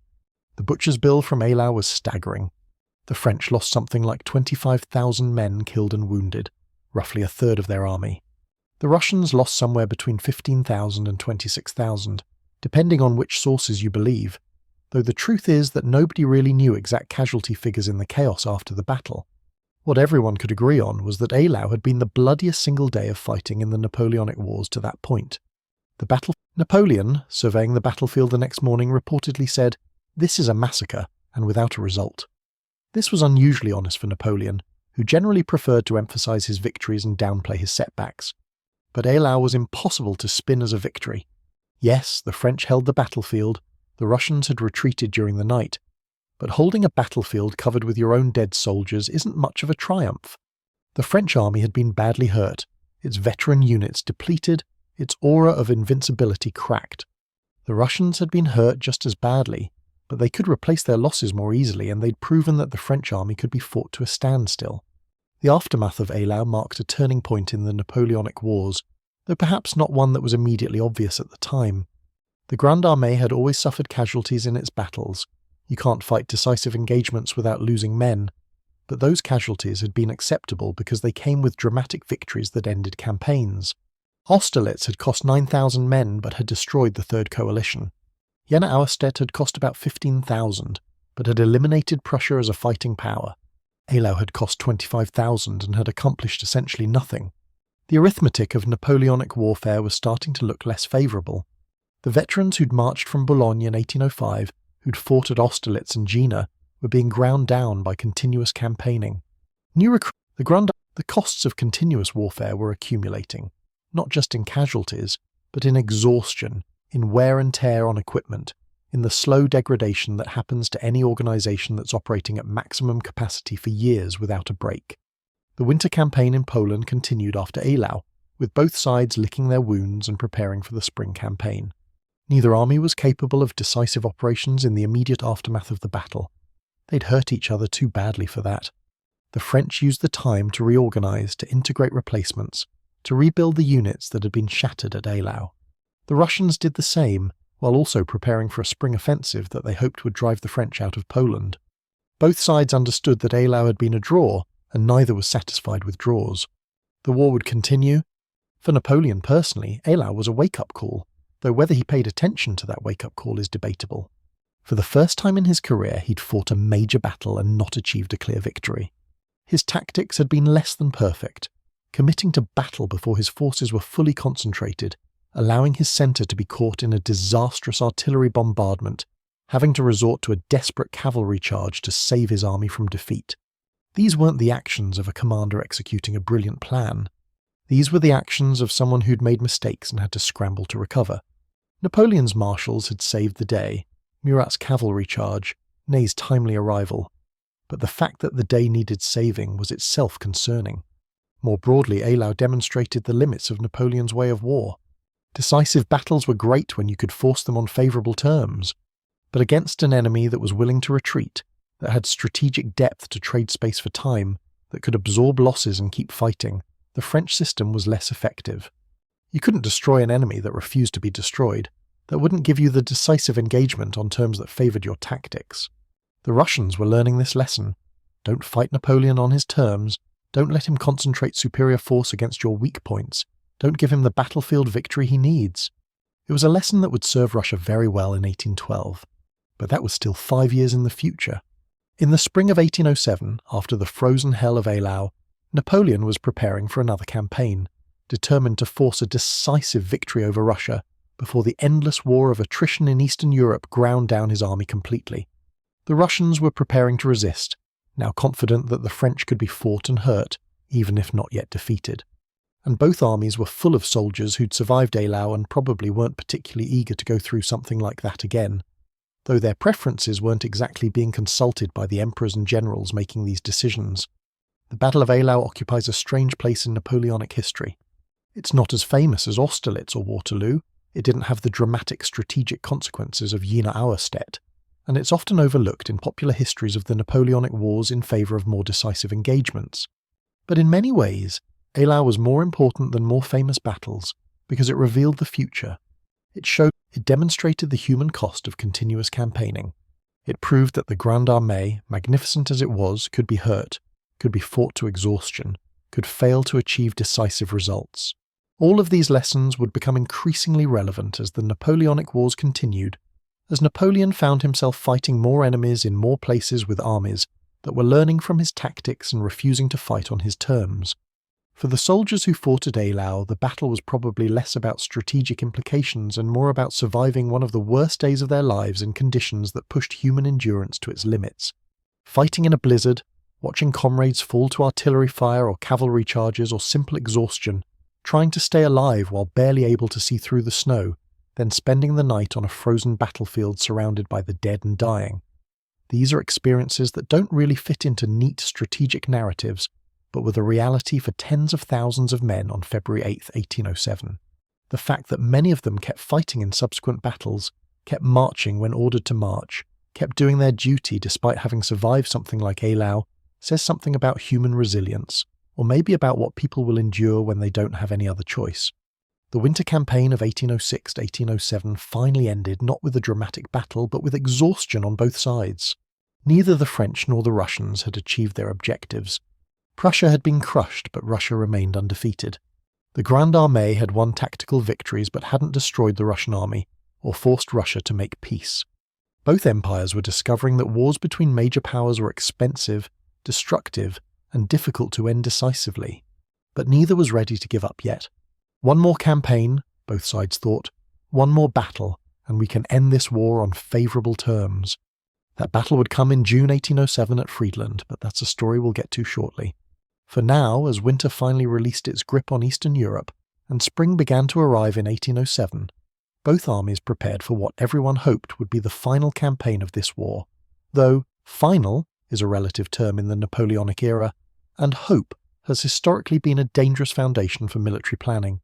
Napoleon's decision to invade Spain in 1808 would eventually be recognised as one of the greatest strategic blunders in military history, right up there with invading Russia in winter and getting involved in a land war in Asia. But in 1807, fresh off his eventual victory over Russia at Friedland, a battle we'll circle back to in context, and having just signed the Treaty of Tilsit that secured peace with Russia and reduced Prussia to a shadow of its former self, Napoleon was at the height of his power and convinced that his judgment was basically infallible, which is exactly the moment when people tend to make catastrophically bad decisions, though Napoleon probably wouldn't have appreciated that observation at the time. Spain was, on paper, an ally of France. The problem was that Spain was ruled by the Bourbon dynasty. Charles IV was king, though his son Ferdinand was plotting to replace him, because royal families in this era approached succession, planning the way modern reality TV shows approach drama, and Napoleon had a deep suspicion of traditional monarchies that he hadn't personally installed. Also, the immediate excuse for French intervention was Portugal. The Portuguese, whose entire national strategy for centuries had been stay friendly with whoever controls the seas, were maintaining trade relations with Britain despite Napoleon's continental system, demanding that all European ports close to British commerce. This was intolerable from Napoleon's perspective, though from Portugal's perspective it was more, we're a small country with limited options and Britain has the world's most powerful navy, so maybe antagonising them isn't smart. Napoleon didn't care about Portugal's strategic concerns. He wanted Portugal to comply with the continental system, and if they wouldn't do it voluntarily, he'd force them to do it. In 1807, Napoleon convinced Spain to allow French troops to cross Spanish territory to invade Portugal. This seemed reasonable to the Spanish government. They were allies, after all, and letting French troops pass through to attack a common enemy was the kind of thing allies did. The fact that the French troops didn't leave after conquering Portugal, and in fact more French troops kept arriving and spreading out across Spain, should have been a warning sign. But Charles IV and his government were dealing with their own internal power struggles, and didn't pay sufficient attention to the fact that they were being occupied by an allied army, which is the kind of mistake that's obvious in hindsight, but apparently less obvious when you're in the middle of it. By early 1808, there were over 100,000 French troops in Spain, ostensibly there to support operations in Portugal, but actually there because Napoleon had decided that the Spanish Bourbons were incompetent, which to be fair they kind of were, and that Spain would be better off with a ruler of his choosing. In March 1808, a complicated series of events involving the Spanish royal family resulted in both Charles IV and his son Ferdinand abdicating, and being essentially held prisoner by Napoleon in France. Napoleon's solution to Spain's succession crisis was simple and completely tone-deaf. He would install his brother Joseph as King of Spain. Joseph Bonaparte, who'd been ruling Naples and doing a reasonably competent job of it, was now being promoted to King of Spain, whether the Spanish people wanted him or not. This is where Napoleon's usual strategic brilliance completely failed him. He'd conquered most of Europe by defeating armies in battle, and he assumed that Spain would work the same way, defeat the Spanish army, install a new government, and the people would accept it because they didn't have any other choice. What he failed to understand was that Spain was not Austria or Prussia, or any of the other countries he'd defeated. Spanish nationalism was fierce, the Spanish people had deep loyalty to their monarchy despite its incompetence, and the Catholic Church had enormous influence over a population that took religion very seriously. It was like trying to force a transplant organ into a body that was guaranteed to reject it. The explosion came on May 2nd, 1808 in Madrid. The date is important enough in Spanish history that it's still commemorated, Dos de Mayo, the 2nd of May. French troops in Madrid were preparing to escort the last remaining members of the Spanish royal family to France, which the Madrid population interpreted correctly as the French completely taking over their country. What started as a spontaneous uprising in Madrid turned into a day of brutal street fighting between Spanish civilians, armed with whatever they could grab, knives, tools, hunting rifles, rocks, and French troops who were not at all prepared for an entire city to rise up against them. The French response to the uprising was exactly what you'd expect from an occupying army that suddenly found itself under attack from all directions: brutal suppression. Marshal Joachim Murat, commanding French forces in Madrid, ordered massive reprisals. The fighting on May the 2nd was followed by mass executions on May 3rd, with French troops shooting hundreds of Spanish civilians, many of whom had nothing to do with the uprising, but had the misfortune of being in the wrong place at the wrong time. The Madrid uprising sparked revolts across Spain. It wasn't a coordinated rebellion with clear leadership and strategy. It was spontaneous popular resistance erupting in dozens of cities and towns simultaneously. Local juntas, committees essentially, formed to organize resistance to the French occupation. Spanish regular army units that had been cooperating with the French suddenly found themselves having to choose between following orders from a government that no longer existed and joining the resistance. The Spanish people, who Napoleon had assumed would passively accept French rule once the old government was removed, instead demonstrated that they were prepared to fight house to house, street by street, town by town against the occupation. Napoleon's reaction to the Spanish resistance reveals a lot about his mindset at this point in his career. He'd won so many victories, defeated so many coalitions, that he'd started to believe his own propaganda about being invincible. The Spanish uprising was, in his view, just another problem to be solved with military force. Send in more troops, defeat whatever armies the Spanish could field, occupy the major cities, and the resistance would collapse because that's what always happened. Except it didn't work that way in Spain. The Spanish way of war, which would come to be called guerrilla warfare, literally little war in Spanish, a term that would enter military vocabulary worldwide because of this conflict, was fundamentally different from the conventional warfare Napoleon had mastered. There were no massive set-piece battles where superior tactics and the Grande Armée's excellence could decide the outcome in an afternoon.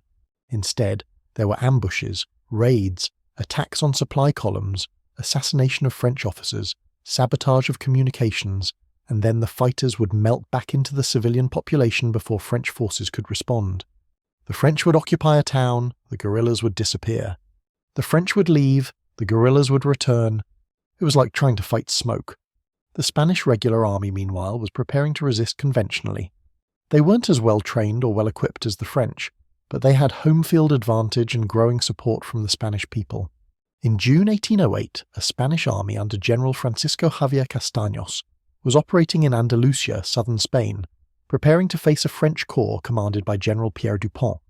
Dupont had about 20,000 men, which sounds like a lot but wasn't when you were occupying hostile territory, and your supply lines were being constantly attacked by guerrillas. Castaños had assembled a larger force, somewhere around 30,000 Spanish regulars and irregular fighters, and was maneuvering to trap Dupont's corps. The result, a French corps, part of the Grande Armée that had conquered most of Europe, surrounded by Spanish forces in summer heat that apparently nobody had prepared for, because whoever planned this campaign didn't account for the fact that southern Spain in July is really, really hot, running low on water and supplies, and facing an enemy that was motivated by defending their homeland. Dupont tried to break through the Spanish lines, failed, tried to negotiate a withdrawal, was refused, and on July 22, 1808, surrendered his entire corps. Let that sink in for a moment. An entire French corps, nearly 18,000 men, surrendered to the Spanish. This was unprecedented. French armies didn't surrender. They fought. The psychological impact of Baylen was immense.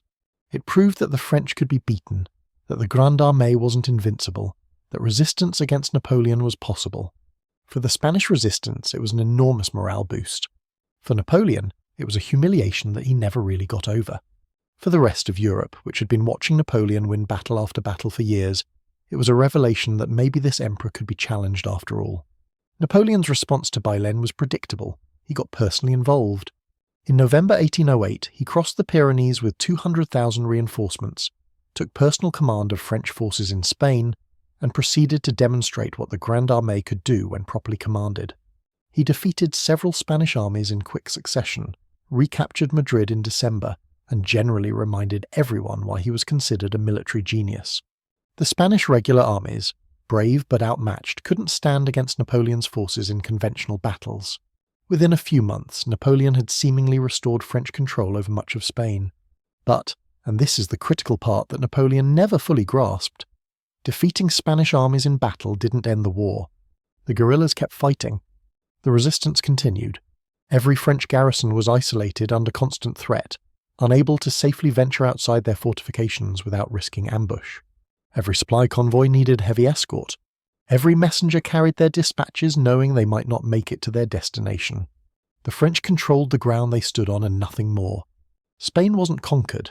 It was occupied by an increasingly frustrated French army that was learning the hard way that military excellence meant nothing when the entire population was your enemy. Meanwhile, Britain, which had been looking for a way to strike back at France on land after years of being limited to naval operations, saw Spain as an opportunity. They could land troops in Portugal, which was allied with Britain and had been partially liberated from French control, and use the Iberian Peninsula as a base for operations against French forces. It was the kind of peripheral strategy that Britain preferred: use naval power to project land forces where France was vulnerable, support local resistance movements, avoid direct confrontation with the main French armies, and generally make Napoleon's life difficult without risking a decisive defeat. The man Britain sent to command its forces in Portugal was Sir Arthur Wellesley, later known as the Duke of Wellington, though in 1808 he was just a relatively junior general who'd made a name for himself in India. Wellesley would prove to be one of the most capable commanders Britain produced during the Napoleonic Wars, but in 1808 nobody knew that yet.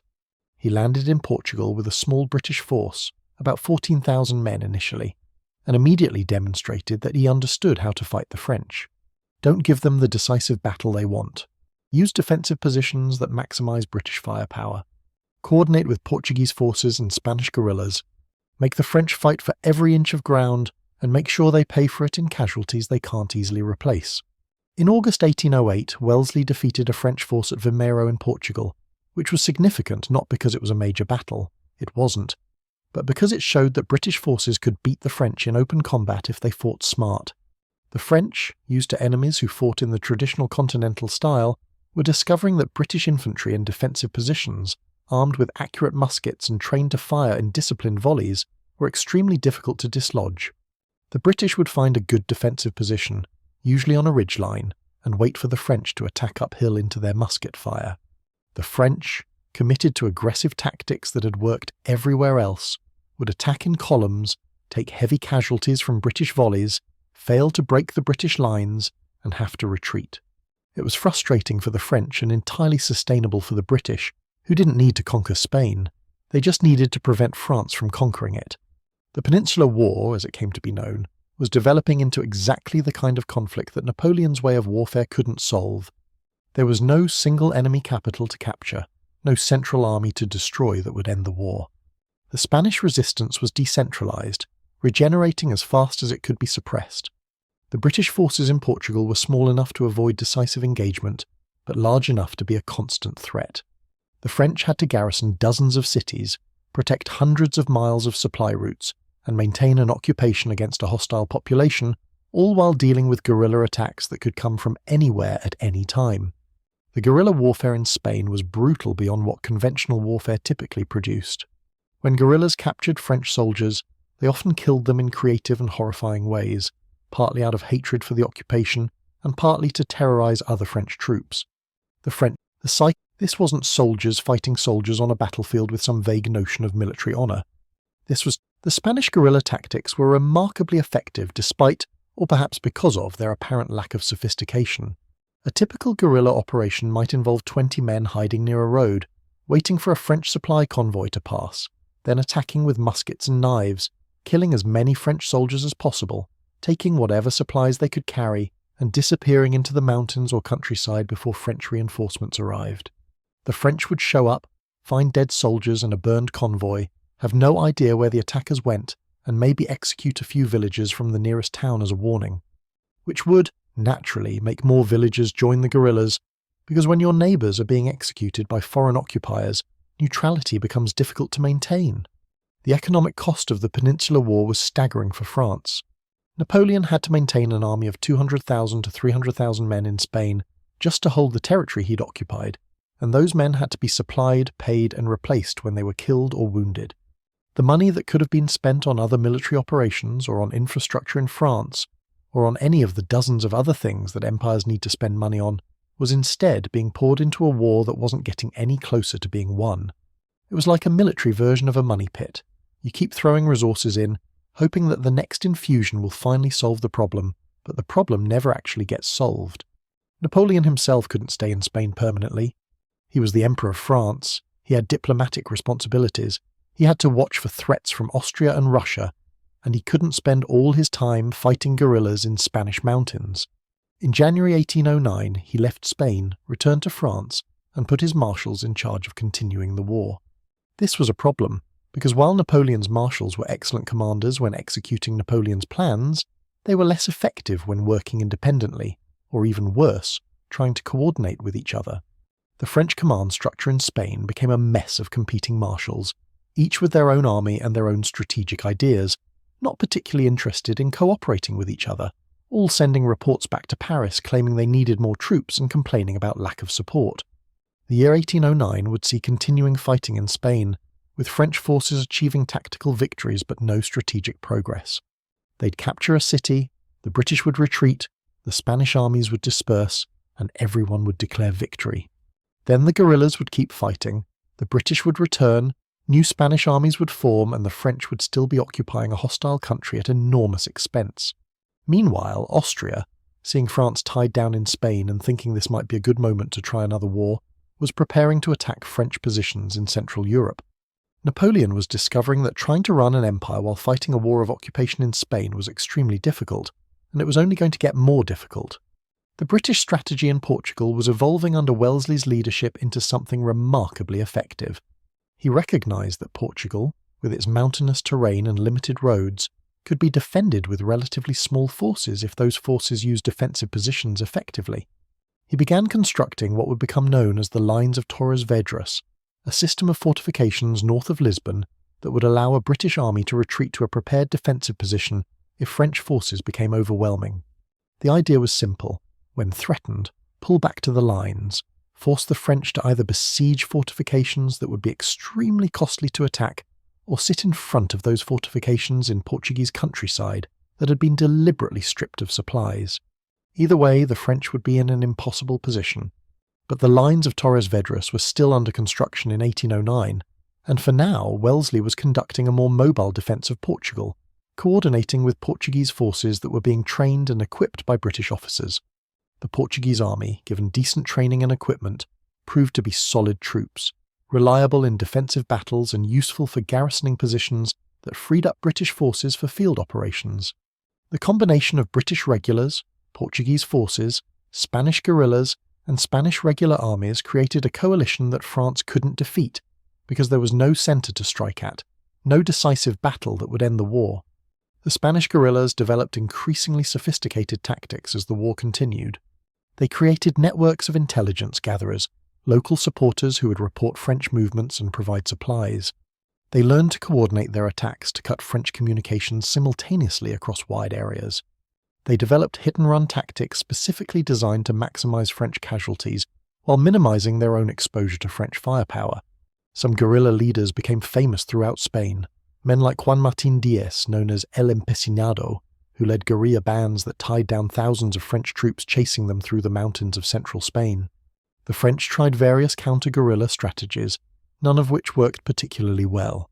They established a system of fortified posts connected by patrolled roads, but there weren't enough troops to actually protect all the roads all the time.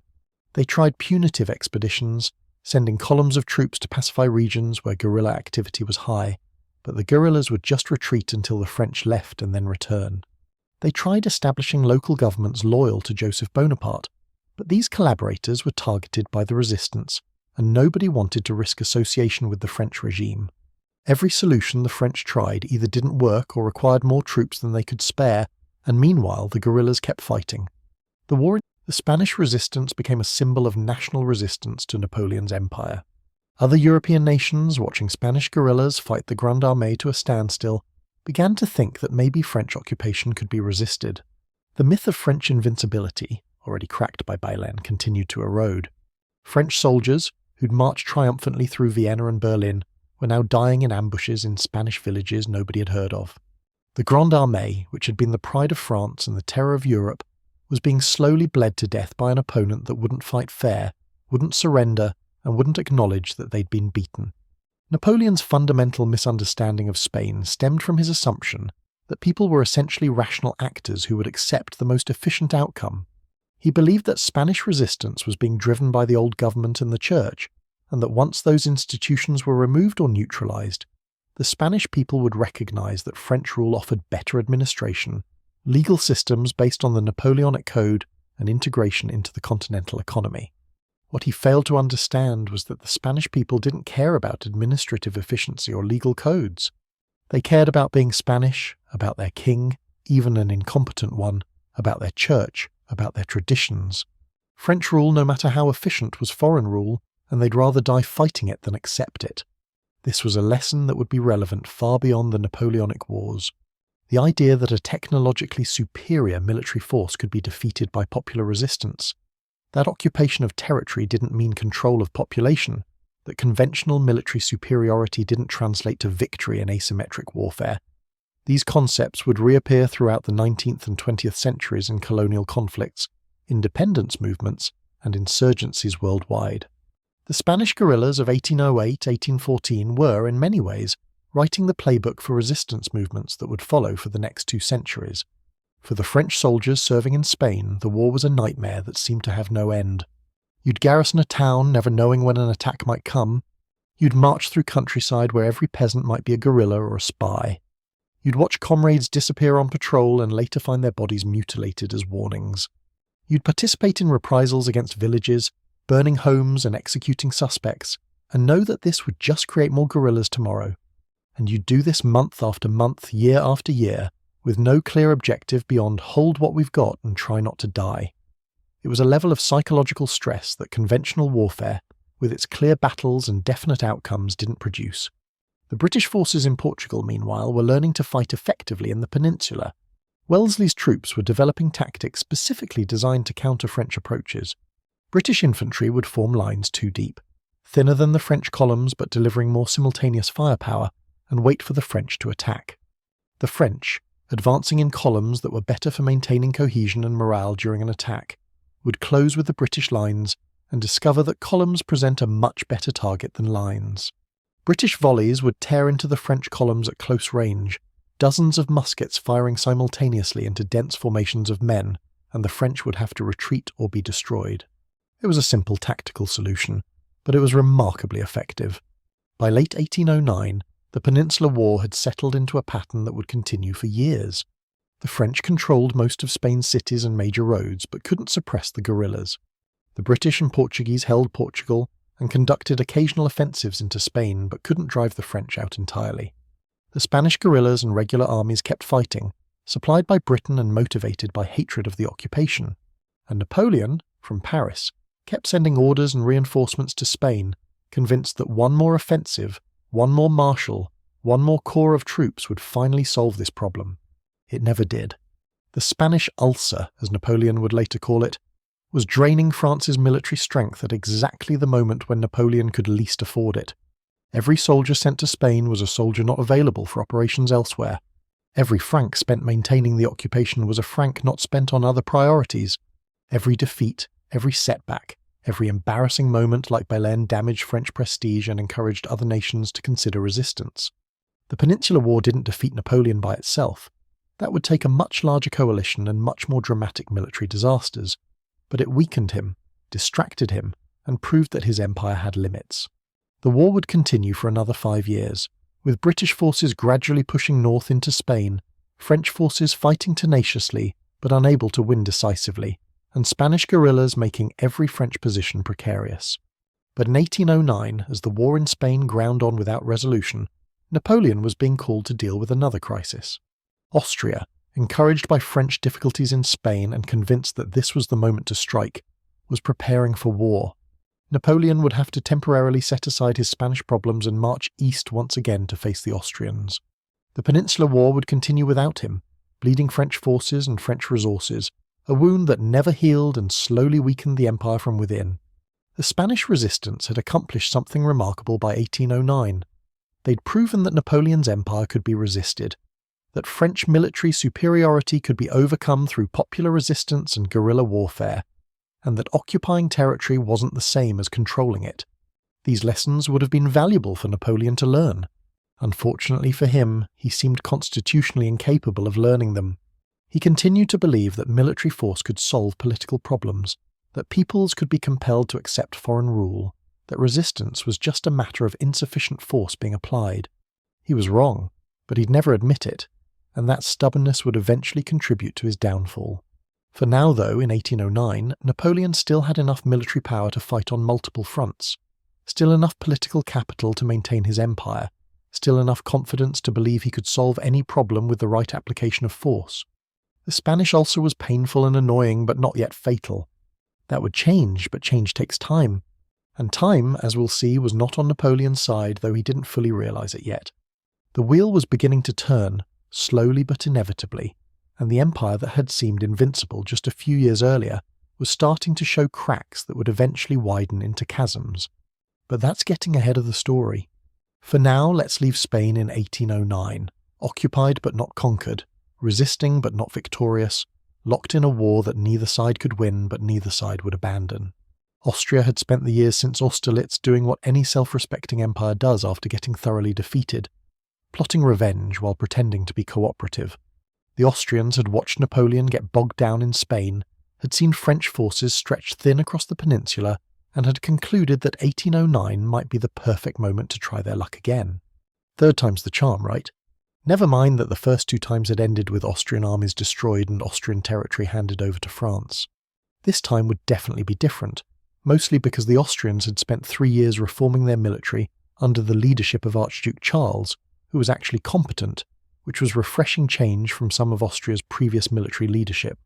Archduke Charles had fought against Napoleon before, had lost those battles, because almost everyone lost battles against Napoleon, but had learned from those defeats rather than just assuming that next time would be better through sheer optimism. He'd studied Napoleon's tactics, understood the core system, recognised that Austrian military doctrine needed fundamental reform rather than just minor tweaks. Between 1806 and 1809, Charles oversaw a reorganisation of the Austrian army that made it significantly more effective than the force that had been destroyed at Austerlitz. The reforms included adopting a corps system similar to the French, giving Austrian commanders more autonomy and flexibility. The Austrian infantry was retrained in new tactics that emphasised initiative rather than rigid adherence to drill.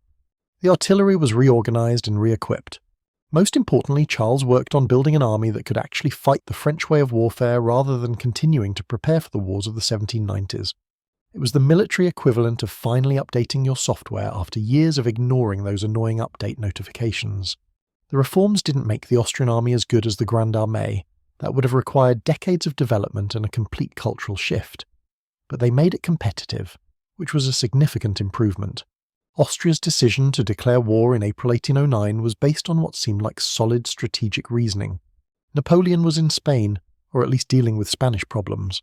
A significant portion of his forces was tied down in the peninsula, fighting guerrillas and trying to maintain control of territory that clearly didn't want to be controlled. The Grande Armée was more dispersed than it had been in previous campaigns, with French forces spread across Europe from Spain to Poland.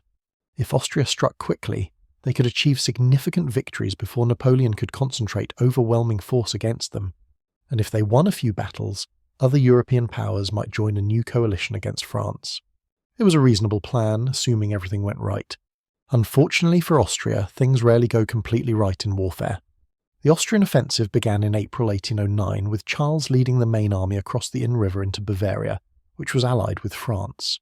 The initial Austrian advance was successful. They moved quickly, pushed back French-allied Bavarian forces, and seemed to be implementing Charles's plan effectively. But there was a problem that became apparent fairly quickly. Napoleon wasn't in Spain. He'd returned to Paris earlier in the year, and when news of the Austrian invasion reached him, he immediately began organising a response with the kind of speed that had characterised his earlier campaigns. Within days, Napoleon was on the road to Bavaria, calling up reinforcements, issuing orders to his marshals and preparing to do what he did best: destroy an army that had made the mistake of attacking him. The French forces in Germany when Austria invaded were commanded by Marshal Louis-Alexandre Berthier, who was an excellent chief of staff, probably the best in Europe at handling the administrative and logistical side of military operations, but not particularly gifted as an independent field commander. Berthier found himself facing an Austrian army that was larger, better organised than expected, and advancing faster than French intelligence had predicted. He managed to keep French forces from being destroyed piecemeal, mostly by conducting a fighting retreat and buying time for Napoleon to arrive. But the initial stage of the campaign definitely went to Austria, which must have been encouraging for the Austrian command right up until Napoleon actually showed up. Napoleon reached the front in mid-April and immediately took control of operations. Within days, he'd identified the key strategic point, the Austrian army's communications and supply lines, and began manoeuvring to cut them. The resulting series of battles in late April 1809, collectively known as the Campaign of Eckmühl, demonstrated that Napoleon's operational brilliance was still intact.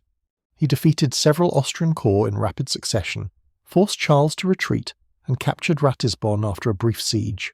The Austrian army hadn't been destroyed, but it had been badly hurt and was pulling back into Austria proper. Napoleon naturally pursued.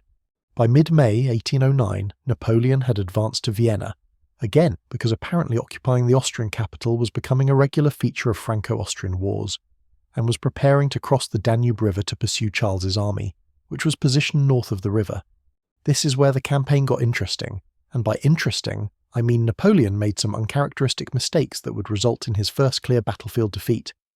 The Danube in this region is a major river, not the kind of thing you casually ford with an army, and crossing it in the face of enemy opposition is inherently risky. Napoleon had done it before at the start of the Ulm campaign in 1805, but that time the enemy wasn't prepared for him.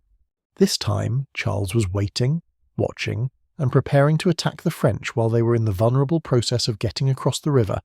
Napoleon's plan was to use the island of Lobau, a large island in the middle of the Danube near Vienna, as a stepping stone. French engineers would build bridges from the south bank to Lobau, then from Lobau to the north bank, and the army would cross in stages. It was a sound plan in theory. In practice, crossing a major river on temporary bridges while an enemy army is nearby waiting to attack you is the kind of operation that requires everything to go right, and in May 1809, not everything went right. The bridges were built, French forces began crossing to the north bank, establishing positions near the villages of Aspern and Essling, and Charles, watching all this happen, decided this was the perfect moment to attack. The Battle of Aspern-Essling, fought on May 21-22, 1809, was Napoleon's first clear tactical defeat in a major battle where he personally commanded. This is significant enough that it's worth unpacking what went wrong, because Napoleon's mistakes here were instructive. First, he underestimated the size and quality of the Austrian army. He thought Charles had fewer troops than he actually did, and he thought the Austrian army was still demoralized from earlier defeats. Both assumptions were wrong. Charles had about 95,000 men, well positioned and motivated, waiting for the French. Napoleon had gotten about 25,000 troops across the river when the battle started, with more crossing during the fighting, but never enough to achieve numerical superiority. Second, Napoleon's bridges across the Danube were vulnerable. The Austrians sent floating mills, debris, and anything else they could find downstream toward the bridges, trying to break them. This worked. Napoleon found himself fighting a battle where his forces were isolated on the north bank, couldn't be easily reinforced, and couldn't retreat if things went badly. This was exactly the situation that competent commanders try to avoid, and Napoleon had walked right into it because he'd been overconfident about Austrian weakness. The fighting at Aspern and Essling was brutal. The villages themselves, clusters of houses and buildings that in peacetime were home to farmers and their families, but in May 1809 became fortified positions, changed hands multiple times as French and Austrian forces fought house to house. Marshal Jean Lannes, one of Napoleon's oldest and most trusted marshals, was mortally wounded by an Austrian cannonball on May 22nd, losing both legs and dying 9 days later. Lannes had been with Napoleon since the Italian campaigns of the 1790s, had fought in virtually every major battle of Napoleon's career, and was considered one of the finest commanders in the Grande Armée. His death was a personal blow to Napoleon. They'd been friends, not just colleagues, and a significant loss to the French military command. By the end of May 22nd, Napoleon recognized that he couldn't win this battle. So he did something he'd never done before in a major battle. He retreated. French forces pulled back to Lobau Island, abandoning their positions on the north bank, and Charles didn't pursue aggressively because his own army was exhausted from 2 days of fighting. The French had lost about 23,000 men killed and wounded, the Austrians about 23,000 as well. But the French had lost the battlefield, had been forced to retreat, and for the first time in his career, Napoleon had been clearly defeated in a battle he personally commanded. The psychological impact of Aspern-Essling was enormous. Napoleon wasn't invincible after all. He could be beaten. His tactics could be countered. The myth of French invulnerability, already damaged by Spain and Bailen, took another serious hit. Across Europe, people who'd been afraid to openly oppose Napoleon started to reconsider. Maybe the French Empire could be challenged. Maybe Napoleon was fallible. The Austrians, naturally, were ecstatic. They'd beaten Napoleon in open battle. Charles was hailed as a hero, the man who'd accomplished what no other European commander had managed. There was serious talk of other powers joining Austria in a new coalition against France. Napoleon's response to defeat was characteristically aggressive.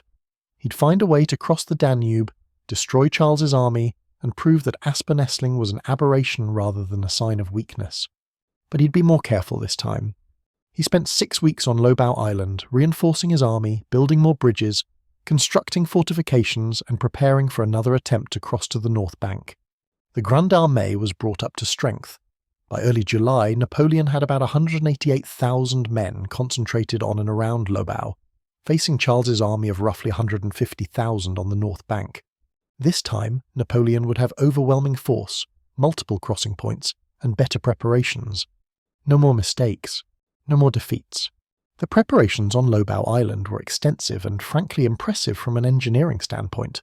French engineers built 9 separate bridges across the Danube, protected by fortified positions and designed to resist Austrian attempts to destroy them. Artillery positions were constructed to support the crossing. Supply depots were established. Napoleon was essentially turning Lobau Island into a forward operating base, complete with hospitals, ammunition storage, and all the infrastructure needed to support a major offensive. The soldiers stationed on Lobau during this 6-week period were probably not having a great time. Imagine spending a month and a half on an island in the Danube, watching the enemy on the other shore, building fortifications in summer heat, knowing that eventually you'd have to cross that river and fight a battle against an enemy that had just beaten you. Not exactly a vacation spot. Charles, watching from the north bank, understood what was coming. Napoleon, the Austrian commander, had several options. He could attack while the French were still preparing, try to disrupt their preparations and destroy the bridges before Napoleon was ready. He could withdraw away from the Danube, force Napoleon to pursue into the Austrian countryside where supply lines would be stretched. Or he could stay in position, fortify his own army's positions and prepare to fight the defensive battle that Napoleon was clearly preparing to force upon him. Charles chose the third option, probably because attacking French fortifications on Lobau seemed suicidal, and retreating would hand Napoleon the initiative. So he prepared for a defensive battle, positioning his forces on a plateau near the village of Wagram, about 10 miles northeast of Lobau. On the night of July 4-5, 1809, the French began crossing the Danube in force. This time the operation went smoothly. Multiple bridges allowed rapid movement of troops. Austrian forces that tried to contest the crossing were driven back by French artillery. By the morning of July 5th, the bulk of Napoleon's army was across and advancing northeast toward the Austrian positions. Charles, realizing that the French crossing had succeeded, began withdrawing his forces toward Wagram to consolidate his defensive position. The stage was set for what would become one of the largest battles of the Napoleonic Wars, the Battle of Wagram, fought on July 5-6, 1809. Wagram was less a single battle and more a 2-day slugging match between two massive armies fighting across a 10-mile front. There was none of the elegant manoeuvring of Austerlitz, none of the decisive flanking movements that characterized Napoleon's earlier masterpieces. This was industrial-scale warfare. Two armies positioned opposite each other, trading artillery fire and launching attacks and counterattacks, both sides taking horrific casualties, but neither able to achieve a decisive breakthrough. It was the kind of battle that foreshadowed World War I more than it resembled the campaigns of the 1700s. The sheer scale of Wagram, nearly 350,000 men fighting across a front measured in miles, made it impossible for any single commander to control everything. The fighting on July 5th was inconclusive. French attacks made some progress, but were unable to break the Austrian line. Austrian counterattacks regained lost ground. As night fell, both armies held roughly the same positions they'd started with, though both had suffered significant casualties. Napoleon spent the night reorganizing, preparing for a major offensive on July 6th. His plan was straightforward: fix the Austrian centre with a frontal assault while sending a flanking force around their left. It wasn't particularly creative, but with the forces available and the terrain involved, creativity was less important than execution and weight of numbers. July 6th began with one of the most intensive artillery bombardments of the Napoleonic Wars.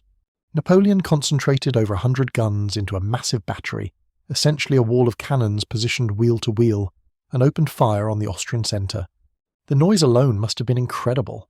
Modern artillery simulations using period weapons suggest that the sound of 100 cannons, firing in rapid succession, would have been audible for miles, a rolling thunder that went on for hours.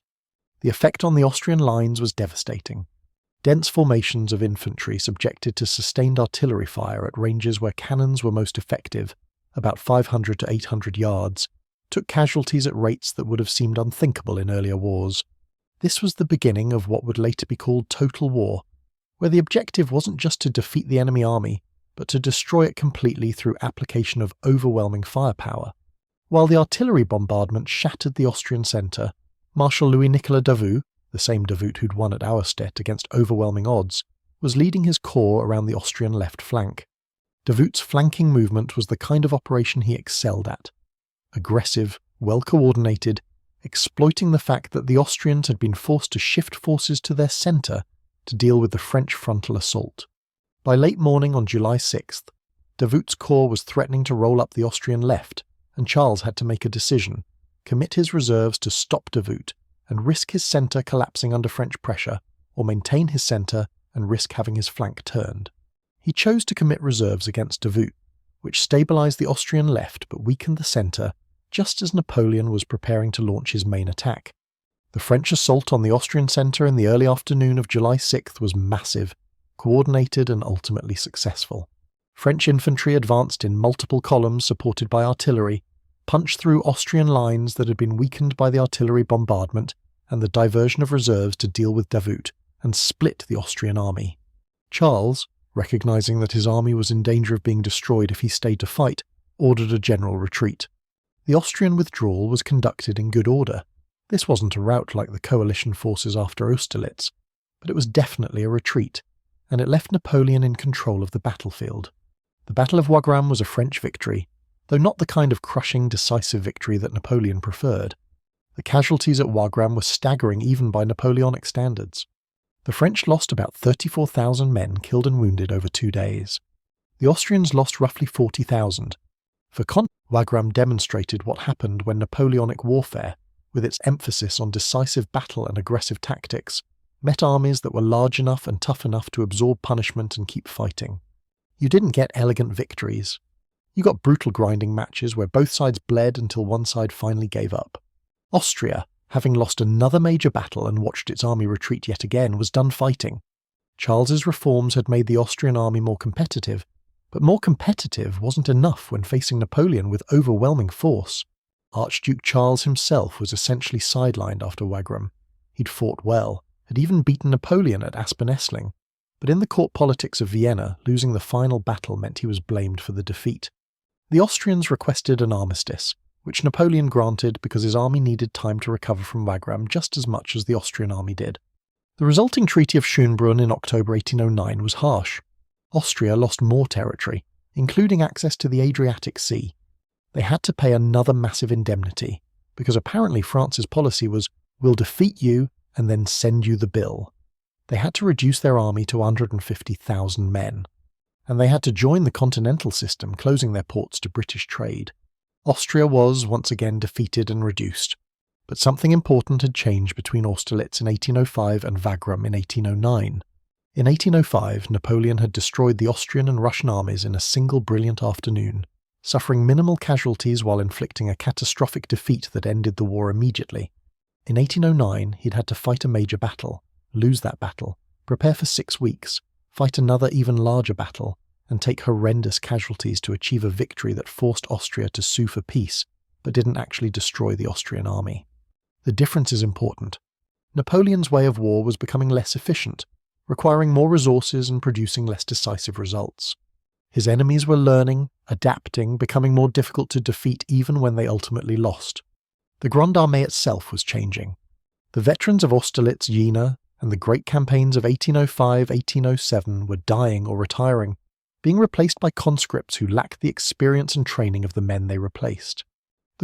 This is what happens to any military force engaged in continuous warfare. You grind down your best soldiers and replace them with adequate ones, and over time, the overall quality declines. The Grande Armée of 1809 could still win battles through weight of numbers and institutional excellence, but it wasn't the unstoppable force of 1805. Napoleon, he'd won the campaign, defeated Austria, maintained his empire, and proven that even after a defeat at Aspern-Essling, he could still win the decisive battle when it mattered. But the costs were increasing. Every victory came with higher casualties. Spain continued to bleed French forces with no resolution in sight. The continental system was creating economic problems across Europe, including in France. The empire looked impressive on maps, but maintaining it required constant military effort and increasing resources.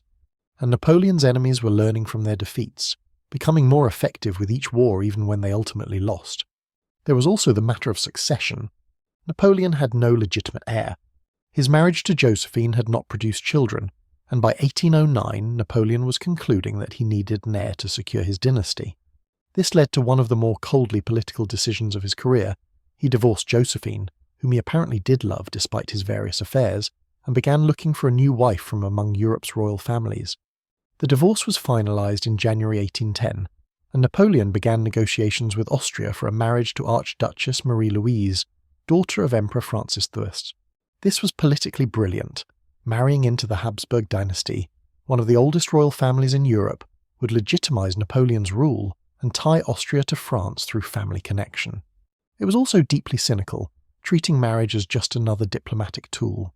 But that was Napoleon. Brilliant, pragmatic, ambitious, and not particularly constrained by sentiment when politics was involved. The marriage to Marie-Louise in April 1810 marked, in some ways, the high point of Napoleon's imperial prestige. He was Emperor of France, married to an Austrian archduchess, controller of most of continental Europe, victor in every war he'd fought except the ongoing disaster in Spain. His empire stretched from Spain to Poland, from the North Sea to southern Italy. He had brothers and marshals ruling as kings across Europe. He had defeated every coalition formed against him. By any reasonable measure, he'd accomplished more in 15 years than most conquerors managed in lifetimes. The problem, of course, was that empires built on military conquest have to keep winning militarily to maintain themselves, and Napoleon's ability to keep winning was being slowly eroded by the cumulative effects of continuous warfare. The Austrian campaign of 1809 demonstrated several trends that would become increasingly important. First, Napoleon's enemies were getting better at fighting him. Charles had studied French tactics, implemented similar reforms in the Austrian army, and came close to winning at Aspern-Essling. Even in defeat at Wagram, the Austrians fought effectively and withdrew in good order rather than collapsing. Second, victories were becoming more expensive. The casualty figures from Wagram were enormous, and replacing those losses was becoming increasingly difficult. Third, Napoleon's empire was overextended. Fighting Austria while simultaneously dealing with Spain, garrisoning conquered territories, and watching for threats from Prussia and Russia required resources that France, even dominating most of Europe, struggled to provide. But Napoleon had won another war, forced another enemy to make peace, maintained his empire. Austria was defeated, Russia was neutral, friendly even after Tilsit. Prussia was too weak to threaten anyone, and Britain was limited to naval operations in the peninsula. From Paris in late 1809, Napoleon's empire looked stable, successful, and likely to last. The fact that it would all come crashing down within 5 years wasn't yet apparent. The warning signs were there: Spain, Aspern-Essling, the increasing difficulty of achieving decisive victories, but warning signs are only obvious in hindsight. At the time, Napoleon had always succeeded before. Why should the future be any different? The answer, which we'll explore in the coming chapters, was that the future would be very different indeed. But in 1809, after Wagram, with Austria defeated and Europe seemingly under control, Napoleon could be forgiven for thinking he'd figured out the formula for permanent dominance. He hadn't, but that realization was still ahead. For now, let's leave him at this moment of apparent triumph, married to a Habsburg princess, ruling an empire that stretched across a continent, victorious in yet another war, and completely convinced that his system of warfare and empire building was sustainable. It wasn't, but he wouldn't realize that until it was too late to fix. Such as the marriage of Napoleon Bonaparte to Archduchess Marie-Louise of Austria in April 1810 was, by any measure, a spectacular achievement in social climbing. Here was a man whose family had been minor Corsican nobility, the kind of nobility that got you a slightly better seat at local functions, but didn't exactly open doors at major European courts. now marrying into the House of Habsburg, one of the oldest and most prestigious royal families in Europe. Marie-Louise's ancestors had ruled the Holy Roman Empire for centuries. Napoleon's most distinguished ancestor was probably himself. The wedding was less a love match and more a geopolitical merger, the kind of arrangement where romance took a distant backseat to dynastic considerations, though at least Marie-Louise was 18 and Napoleon was 40, which by the standards of royal marriages in 1810 was practically progressive. Nobody was 12, nobody was being married to their cousin for the 4th time, so all things considered, it could have been worse. The ceremony took place in Paris, naturally, because making the Austrian Archduchess come to France rather than Napoleon going to Vienna was a power move that everyone understood. Marie-Louise arrived in France having never met Napoleon in person, because apparently meeting your spouse before marriage was still considered optional in 1810 royal weddings, and found herself married to an emperor who was 23 years older than her, had conquered most of Europe including her home country, and had divorced his previous wife specifically to produce an heir with someone from proper royalty. Not exactly a fairy tale beginning, though to be fair, most royal marriages in this era weren't exactly fairy tales, unless the fairy tale involved arranged political marriages for dynastic purposes. She wasn't Josephine. Nobody was going to be Josephine, and Napoleon's letters suggest he still had feelings for his first wife. But Marie-Louise was young, from the right family, and most importantly, capable of producing the heir that Napoleon desperately needed to secure his dynasty. Which brings us to March 20th, 1811, when Marie-Louise gave birth to a son who was immediately given the title King of Rome, because apparently Prince wasn't grand enough for Napoleon's heir. The birth of Napoleon's son was treated as a major event across the French Empire, with celebrations, gun salutes, official proclamations, and all the pomp that attended the arrival of a potential future emperor. Napoleon was reportedly ecstatic. He finally had a legitimate heir, born of a marriage to Austrian royalty, whose existence theoretically secured the Bonaparte dynasty for the next generation. The boy was named Napoleon Francois Charles Joseph Bonaparte, though everyone called him the King of Rome, and his arrival seemed to complete Napoleon's transformation from Corsican artillery officer to founder of a royal dynasty. The fact that this entire dynasty would collapse within 4 years, and the King of Rome would never actually rule anything more significant than his own nursery, wasn't apparent in 1811. But that's the thing about dynastic planning. It always looks solid, until it suddenly doesn't. So in early 1811, Napoleon was at what appeared to be the absolute peak of his power. He ruled France directly, controlled most of Italy, had his brothers and marshals ruling as kings in Spain, Naples, Holland, Westphalia, and various other territories. The Confederation of the Rhine, essentially all the German states that weren't Prussia or Austria, was under French protection and provided troops for French campaigns. Austria was allied to France through the marriage. Prussia was weak and compliant. Russia was nominally friendly after the Treaty of Tilsit in 1807. Britain was isolated, unable to project land power onto the continent without allies. The continental system, Napoleon's economic war against Britain, was in effect across most of Europe. He had an heir. His empire was, by any reasonable measure, at its zenith, except of course that zenith is just another word for it's all downhill from here, and there were already cracks in the imperial facade that were going to widen into chasms. The continental system, for instance, was turning into an economic disaster that was making Napoleon enemies faster than his military could suppress them. The basic concept of the continental system was simple enough. Close all European ports to British trade, strangle Britain's economy, force them to make peace. Britain was a trading nation that depended on exports to Europe to maintain its economy. Cut off that trade and theoretically Britain would face economic collapse and have to negotiate. It was economic warfare on a grand scale, and like most economic policies that sound good in theory, it worked terribly in practice. The problem with the continental system was that it hurt continental Europe at least as much as it hurt Britain. European merchants were cut off from British manufactured goods, which were often cheaper and higher quality than continental alternatives. European industries that depended on British raw materials or markets suffered.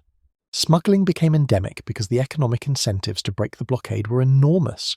If you could get British goods into Europe or European goods to Britain, you could make a fortune, assuming you didn't get caught. Ports across Europe were theoretically closed to British trade, but in practice were leaking like sieves, with local authorities often looking the other way because stopping smuggling was difficult, expensive, and unpopular with local merchants who were losing money from the blockade.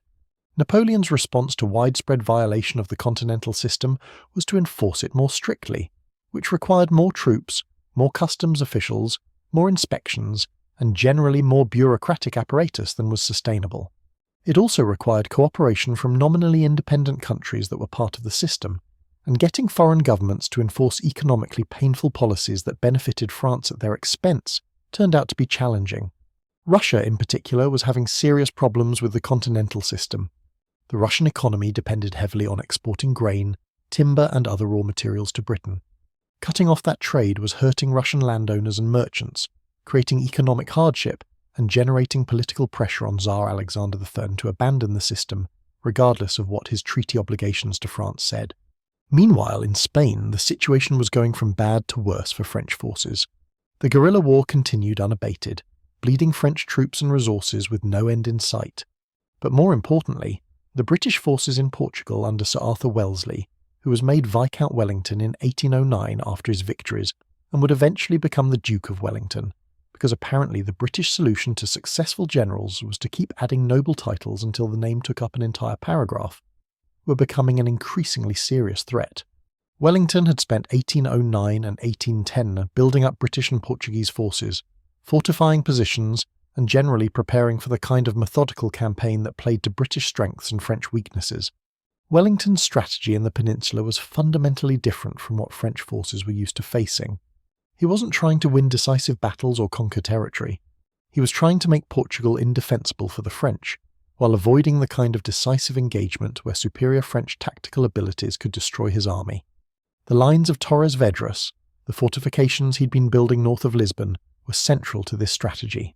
These weren't just simple fortifications, they were a comprehensive defensive system stretching about 30 miles, consisting of 152 forts mounting over 500 guns, designed to protect Lisbon and create a secure base from which British forces could operate. The construction had been kept relatively secret, and when French forces finally saw them in 1810, they were reportedly stunned by the scale and sophistication of the defences. In 1810, Marshal André Massena, one of Napoleon's most capable commanders, which was saying something, was given command of French forces in Portugal and ordered to drive the British out. Massena advanced into Portugal with about 65,000 men, which sounds like a lot but wasn't really when you were operating in hostile territory, with extended supply lines and facing an enemy that refused to fight on your terms. Wellington, commanding about 50,000 British and Portuguese troops, conducted a fighting retreat toward the lines of Torres Vedras, destroying crops and supplies as he went. A scorched earth policy that made life miserable for Portuguese civilians, but made it nearly impossible for French forces to live off the land as they usually did. By October 1810, Massena's army had pursued Wellington to the lines of Torres Vedras and discovered several things, none of them pleasant. First, the fortifications were far more extensive than French intelligence had suggested. This wasn't a single fort or even a line of forts, but a comprehensive defensive system that would require a formal siege with heavy artillery to breach, assuming you could even get to the fortifications through the obstacles and outworks that protected them. Second, third, Wellington's army was safely behind the fortifications, completely unbothered by the French presence, and showed no signs of coming out to fight on terms that favoured the French. And fourth, the Royal Navy controlled the sea, which meant Wellington could be resupplied through Lisbon indefinitely, while Massena's supply lines stretched back hundreds of miles through hostile territory. Massena spent a month looking at the lines of Torres Vedras, presumably thinking increasingly unhappy thoughts about his assignment, before concluding that attacking them was suicide and staying in front of them would result in his army starving. So in November 1810 he withdrew, pulling French forces back from Lisbon in what was effectively an admission that Portugal couldn't be conquered as long as Britain controlled the sea, and Wellington refused to fight on French terms. This was humiliating for French forces and encouraging for everyone opposing Napoleon. The British had created a situation where the Grande Armée, for all its tactical excellence, simply couldn't win because the strategic conditions made victory impossible. The retreat from Portugal in late 1810 and early 1811 was a nightmare for Massena's forces. They were marching through countryside that had already been stripped of supplies during their advance, being harassed by Portuguese guerrillas who were every bit as enthusiastic about killing French soldiers as their Spanish counterparts, and dealing with desertion, disease, and starvation. By the time Massena got his army back to Spain, He'd lost something like 25,000 men, not primarily from combat, but from the cumulative effects of campaigning in hostile territory with inadequate supplies and constant guerrilla attacks. Wellington, meanwhile, cautiously followed the retreating French, careful not to overextend or give them the decisive battle they wanted, and by spring 1811 had secured Portugal and was preparing to advance into Spain. The battles of Fuentes de Oñoro in May 1811 and Albuera later that same month demonstrated both the difficulties of fighting in the peninsula and the evolution of British tactics under Wellington. At Fuentes de Oñoro, Wellington held a defensive position against French attacks, used terrain effectively to maximise British firepower, and managed to hold the village despite several days of intense fighting. The battle was technically a draw. Wellington held the field, but French forces weren't destroyed. But it prevented French forces from advancing into Portugal and demonstrated that British forces could fight the French to a standstill in a major engagement. At Albuera, a combined British, Portuguese and Spanish force fought Marshal Nicholas Soult's French army in one of the bloodiest battles of the entire Peninsular War, with both sides taking horrific casualties, but the French eventually withdrawing. The casualty figures from Albuera were staggering. The British and their allies lost about 6,000 men out of 35,000 engaged. The French lost about 8,000 out of 24,000. Those are percentages that would be considered catastrophic in modern warfare, and they were pretty catastrophic in 1811 too, but both sides stayed in the fight because that's what armies did in the Napoleonic era, unless they completely collapsed. What made these battles significant wasn't the immediate tactical outcome, neither was a decisive victory for either side, but what they revealed about the strategic situation in Spain. Wellington had figured out how to fight the French effectively by refusing to fight the way the French wanted him to fight. British infantry in defensive positions, firing disciplined volleys, supported by Portuguese troops and Spanish guerrillas, could bleed French forces without risking the kind of decisive defeat that would end British presence in the peninsula.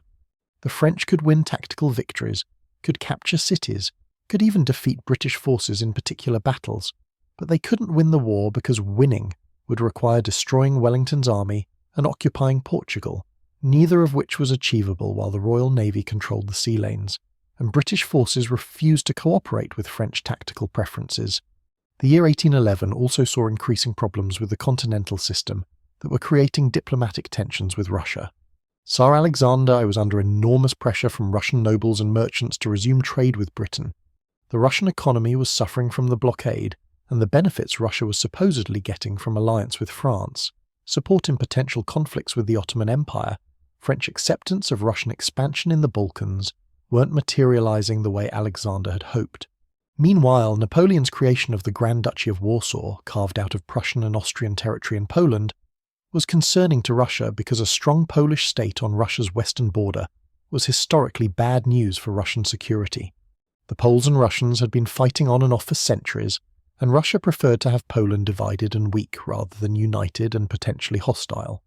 Napoleon's response to Russian concerns was essentially deal with it, which is not great diplomacy when you're trying to maintain an alliance with a major power. He needed Russia to stay in the continental system, needed them to remain neutral or friendly while he dealt with Spain and managed the rest of his empire, but he wasn't willing to give Russia the concessions they wanted regarding Poland or trade. He'd won so many wars, defeated so many enemies, that he seems to have started believing that military solutions could solve any problem, including problems that were fundamentally diplomatic or economic in nature. The French Empire in 1811 looked impressive on maps, but was becoming increasingly difficult to maintain. Spain was a running sore that consumed troops and money without resolution. The continental system was hurting European economies and creating resentment against France. Russia was growing restive, unhappy with the alliance and chafing under the restrictions of the continental system. Prussia, though defeated and reduced, was quietly reforming its military and administration, preparing for eventual revenge. Britain controlled the seas and was using that control to support resistance to France wherever it appeared. The various puppet kingdoms and client states that Napoleon had created were stable only as long as French military power backed them up, and maintaining that military power required resources that were being stretched thin. But the most fundamental problem facing Napoleon's empire in 1811 was simply exhaustion.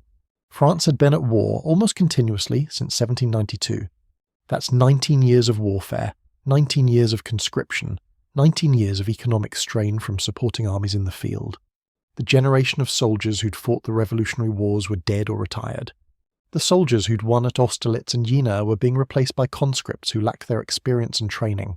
The French people, while certainly proud of their empire and their emperor, were getting tired of continuous warfare, tired of sons and husbands being conscripted and not coming back, tired of economic policies that benefited Napoleon's strategic goals but hurt ordinary people's ability to make a living. Napoleon himself seemed not to recognize this exhaustion, or if he did recognize it, he didn't see it as a critical problem.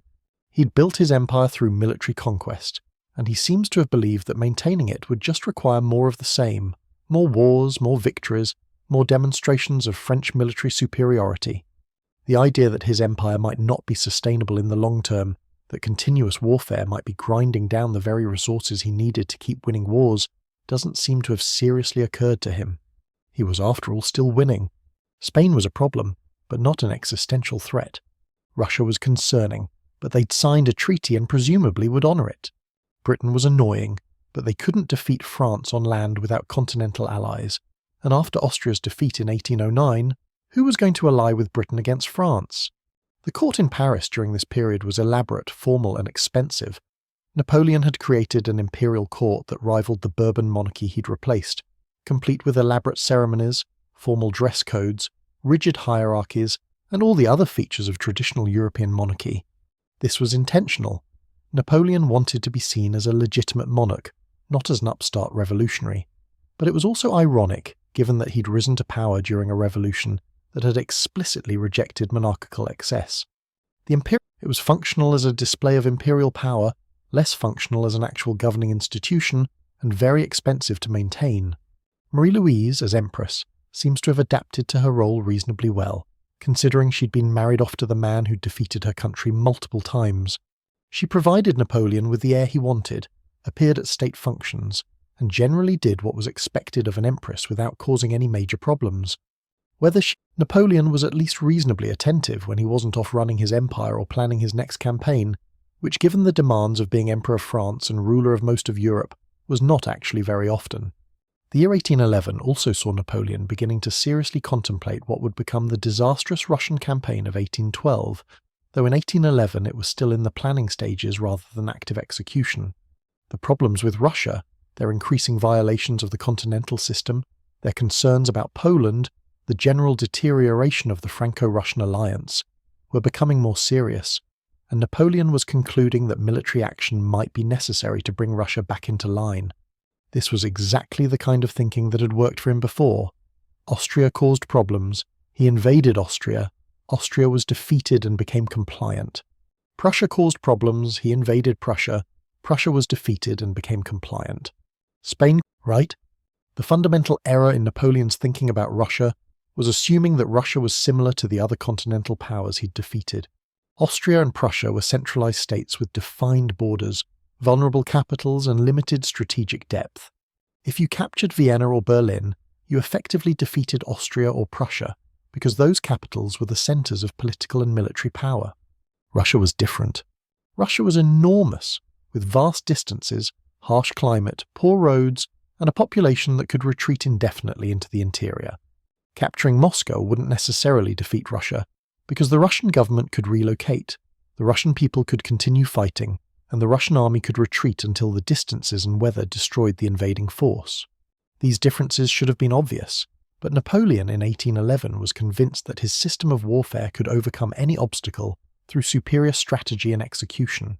Wellington, commanding British forces in Spain, spent late 1811 preparing for offensive operations into Spain proper. His strategy was methodical: secure your base, ensure your supply lines, advance only when you can sustain the advance, and never give the French the decisive battle they want unless the terms favour you.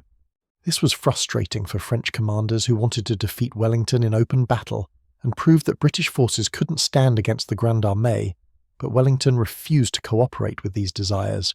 He'd advance when it was advantageous, retreat when necessary, and fight only when the tactical situation favoured British strengths in defensive combat. The result was a slowly advancing British force that was chewing up French resources in Spain without giving the French any opportunity to achieve a decisive victory that would end the British presence. The guerrilla war in Spain continued throughout 1811 with undiminished intensity. French forces controlled the cities and major roads during daylight, but couldn't venture into the countryside safely. Supply convoys required heavy escorts and still got attacked regularly. French officers were assassinated in cities supposedly under French control. Entire regions of Spain were effectively ungovernable from the French perspective. They could send punitive expeditions into these regions, burn some villages, execute some suspects, and temporarily suppress resistance. But as soon as French forces left, the guerrillas would return and everything would go back to how it was before. The French were learning the hard way that occupying a country whose entire population is hostile is extremely difficult, even when you have overwhelming military superiority. By the end of 1811, Napoleon's empire looked impressive but was showing serious structural problems. The continental system was failing to strangle Britain economically while hurting continental economies. Russia was increasingly unreliable as an ally and might become an enemy if the diplomatic situation deteriorated further. The constant warfare was exhausting French resources and manpower. The puppet kingdoms were stable only because French military power backed them, which meant that French military power had to be continuously deployed to maintain the empire rather than being available for new conquests. And Wellington was demonstrating in Spain that French forces could be fought effectively by an enemy that refused to fight on French terms. None of these problems were immediately existential. Spain was a drain on resources but not an immediate threat to the empire's survival. Russia was concerning but hadn't yet become hostile. The continental system was unpopular but was still being enforced across most of Europe. Britain was winning in Spain but couldn't project power onto the continent in a way that threatened France directly. From Napoleon's perspective in late 1811, these were all manageable problems that could be solved through the same methods that had worked before. More military force, better strategy, diplomatic pressure where necessary and military intervention where diplomacy failed. But the reality was that Napoleon's empire had reached the limits of what could be sustained through continuous military conquest.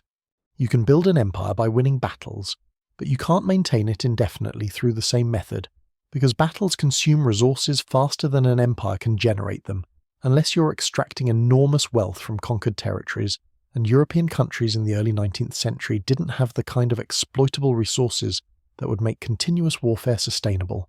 Spain in particular was costing more to occupy than it was worth, and the same was true of many of the territories Napoleon controlled. The empire looked impressive, but it was becoming a net drain on French resources rather than a source of strength. The birth of the King of Rome in March 1811 was supposed to secure the dynasty and provide continuity for the empire.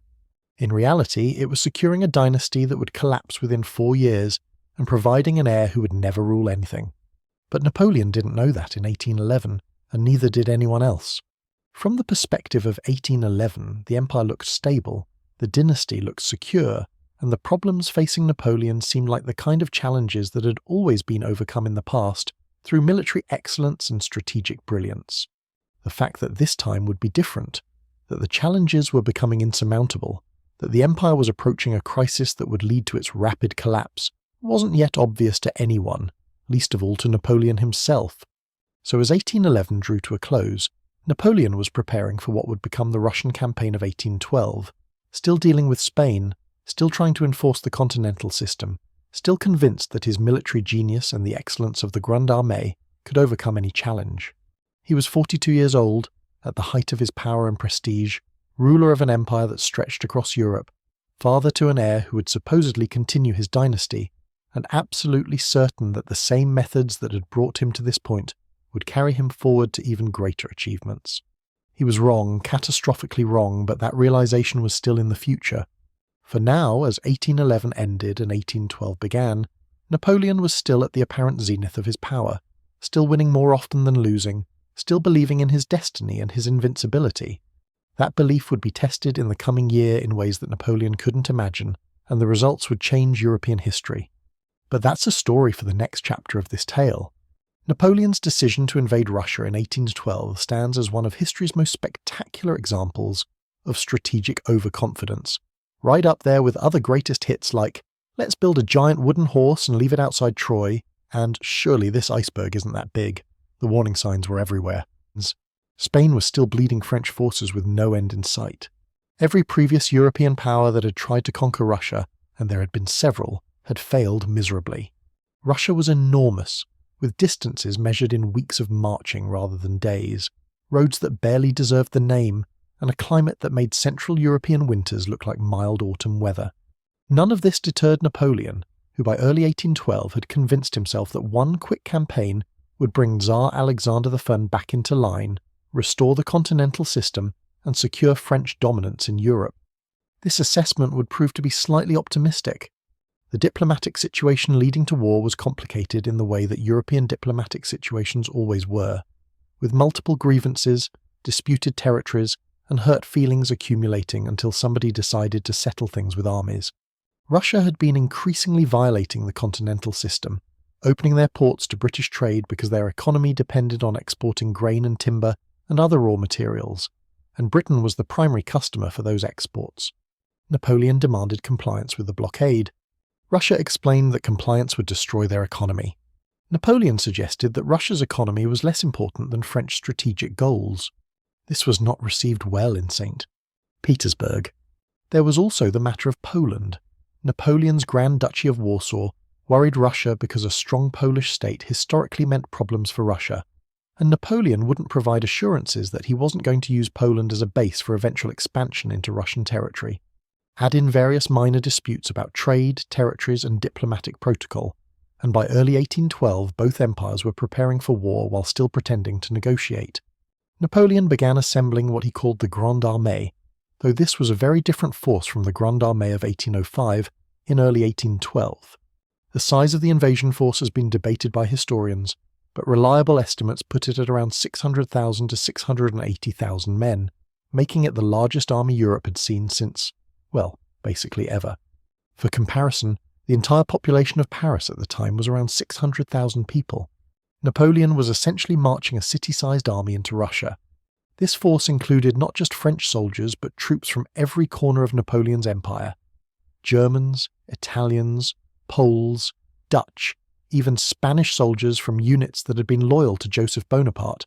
It was a truly multinational force, which sounds impressive until you realize that multinational also meant speaking different languages, having different training standards, and not necessarily thrilled about marching into Russia for French strategic objectives. The logistics of moving 600,000 men, plus tens of thousands of horses, plus hundreds of cannons, plus all the supply wagons, medical equipment, ammunition, and other necessities of early 19th century warfare were staggering. Napoleon had always been good at logistics. You don't conquer most of Europe without figuring out how to feed and supply your armies. But the Russian campaign pushed logistics beyond what was reasonably sustainable. The plan was for the army to live off the land as much as possible, supplemented by supply depots established along the invasion route. This had worked in Germany and Austria, where there were developed agricultural areas, good roads, and established towns that could provide supplies. Russia was different.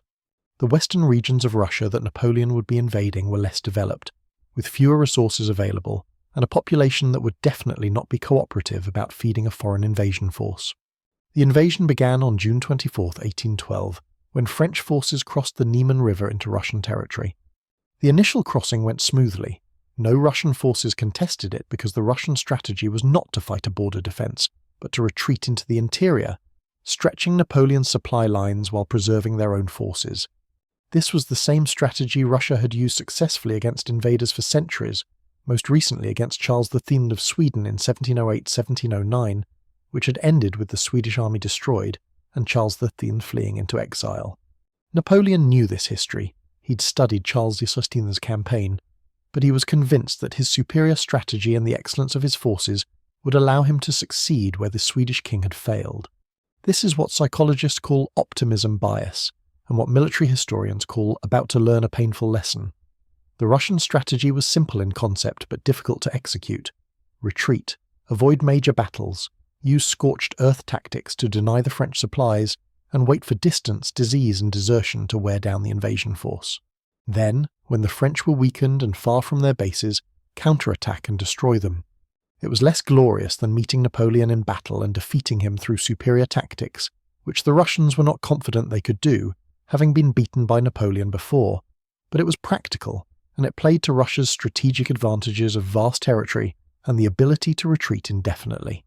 The Russian commanders, primarily Mikhail Barclay de Tolly and Prince Pyotr Bagration, understood this strategy intellectually, but found it emotionally difficult to execute because retreating before the enemy without fighting looked like cowardice, and neither man wanted to be remembered as the general who ran away.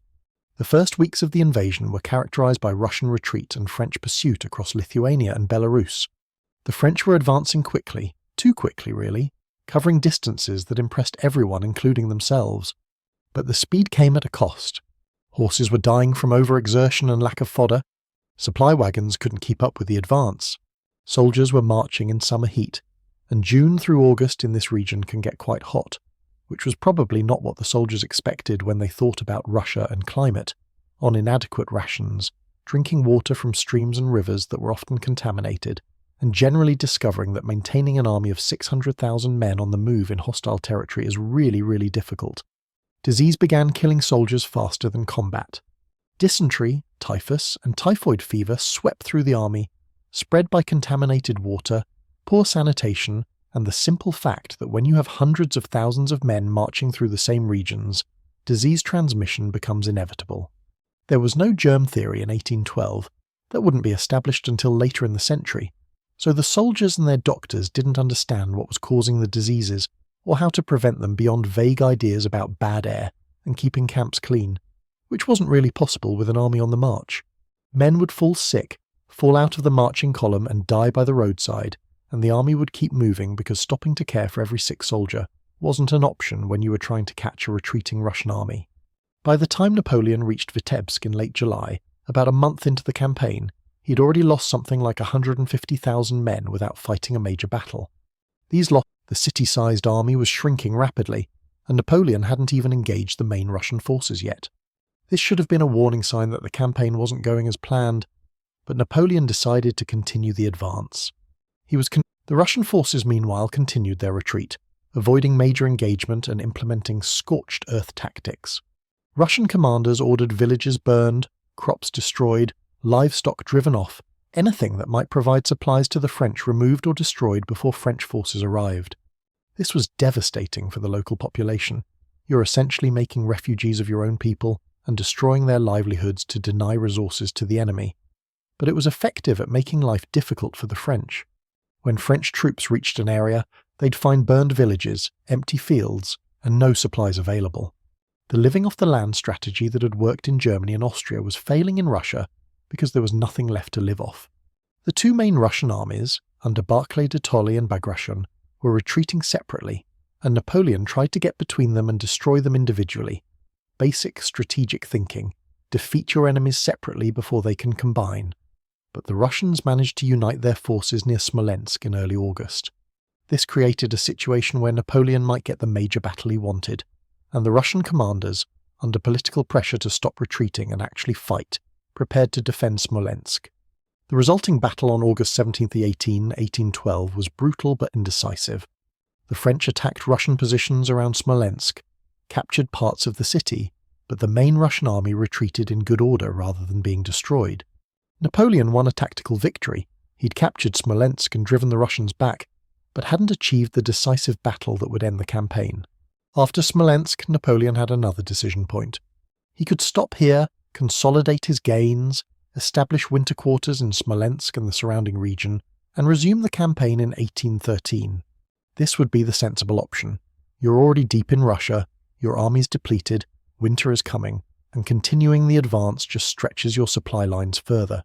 Or you could continue pursuing the Russian army, try to force a decisive battle, capture Moscow, and presumably force Russia to make peace.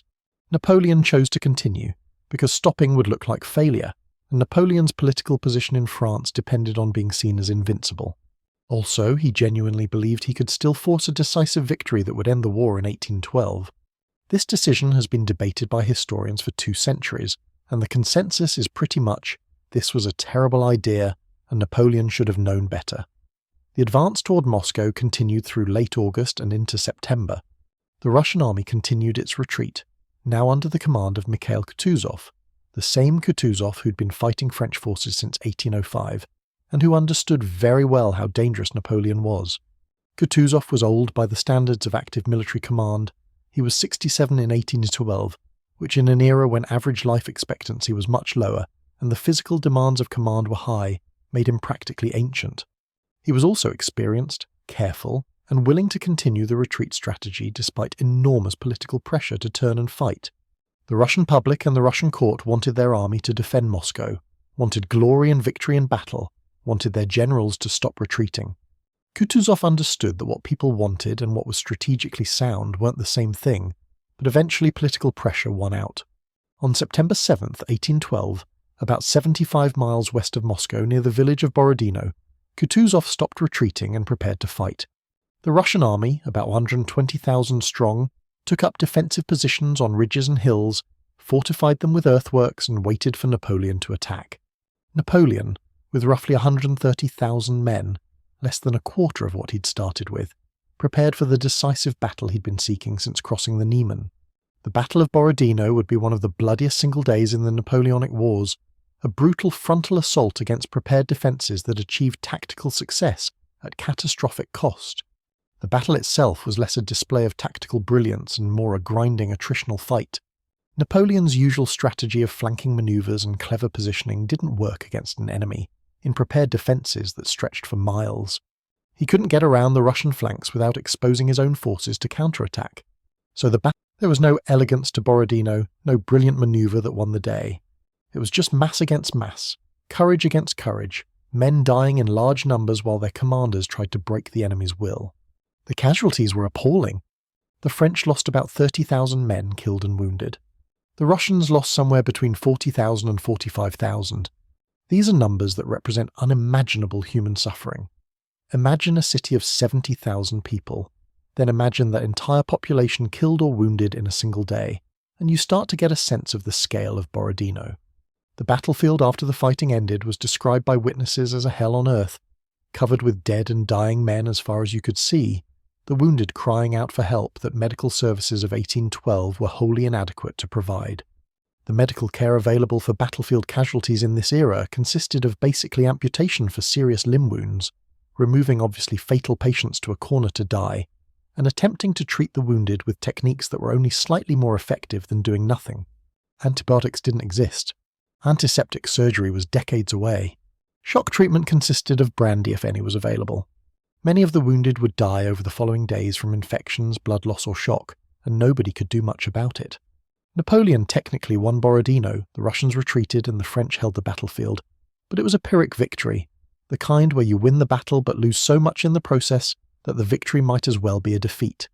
The Russian army withdrew in good order, still intact as a fighting force despite horrific losses. The French army had lost a significant portion of its remaining effective strength. And Moscow was still ahead, still unconquered, and Napoleon still hadn't achieved the decisive victory that would force Russia to make peace. If this was winning, you had to wonder what losing looked like. On September 14, 1812, Napoleon entered Moscow, expecting to find the ancient Russian capital ready to negotiate peace. What he found instead was a city that was largely empty of people and starting to burn. The governor of Moscow, Count Fyodor Rostopchin, had ordered the city evacuated and apparently had arranged for fires to be started, though the exact circumstances of how the fires began are debated. Napoleon took up residence in the Kremlin, probably thinking that this was temporary, and Tsar Alexander would shortly send representatives to negotiate peace, because after all Napoleon had captured Moscow, that had to count for something. Tsar Alexander did not send representatives to negotiate. He stayed in St. Petersburg, roughly 400 miles away, and ignored Napoleon's presence in Moscow. This was a problem for Napoleon because his entire strategy had been based on the assumption that capturing Moscow would force Russia to make peace. Russia not making peace when their capital was occupied wasn't in the script. Napoleon had defeated every other European power by capturing their capitals and forcing them to negotiate. Austria had made peace after Vienna was occupied. Prussia had made peace after Berlin was occupied. But Russia was different. Moscow wasn't the administrative capital St.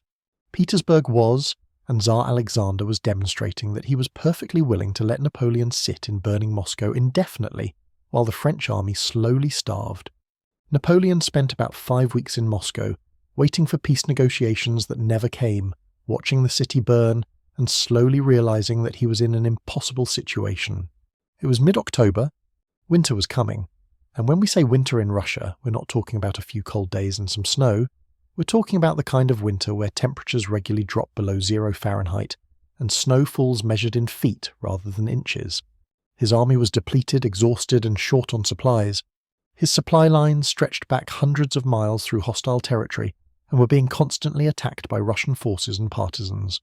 The Russian army that he'd failed to destroy at Borodino was still out there, being reinforced, preparing to counterattack. And Tsar Alexander was showing no signs of wanting to negotiate. On October 19, 1812, Napoleon finally accepted reality and ordered a retreat from Moscow. This decision, coming far too late to avoid catastrophe but soon enough that the army wasn't yet completely trapped, began what would become one of the most infamous retreats in military history.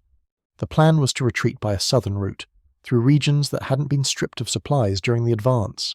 The reality was that the Russian army blocked that route, forcing the French onto the same roads they'd used for the advance, roads that had been stripped of supplies, roads that passed through regions where the local population was hostile, roads that were about to become death traps as winter set in. The retreat from Moscow was a nightmare that got progressively worse as it continued. The Grande Armée, which had been 600,000 strong in June, was down to perhaps 100,000 effective combatants when the retreat began, plus thousands of stragglers, wounded and camp followers. Russian forces harassed the retreating columns constantly, attacking supply trains, cutting off stragglers, forcing the French to fight rearguard actions while trying to maintain the retreat. The weather, which had been cold but manageable in October, turned brutal in November. Temperatures dropped below freezing and stayed there. Snow began to fall. The roads, which had been dusty and hard during the advance, turned into frozen mud and ice. The soldiers, many of whom had started the campaign in summer uniforms because that's what made sense for an invasion that was supposed to be over before winter, were completely unprepared for Russian winter conditions. They had inadequate clothing, worn-out boots, no proper cold weather gear, because the supply system had collapsed and there was no way to get winter equipment to the retreating army.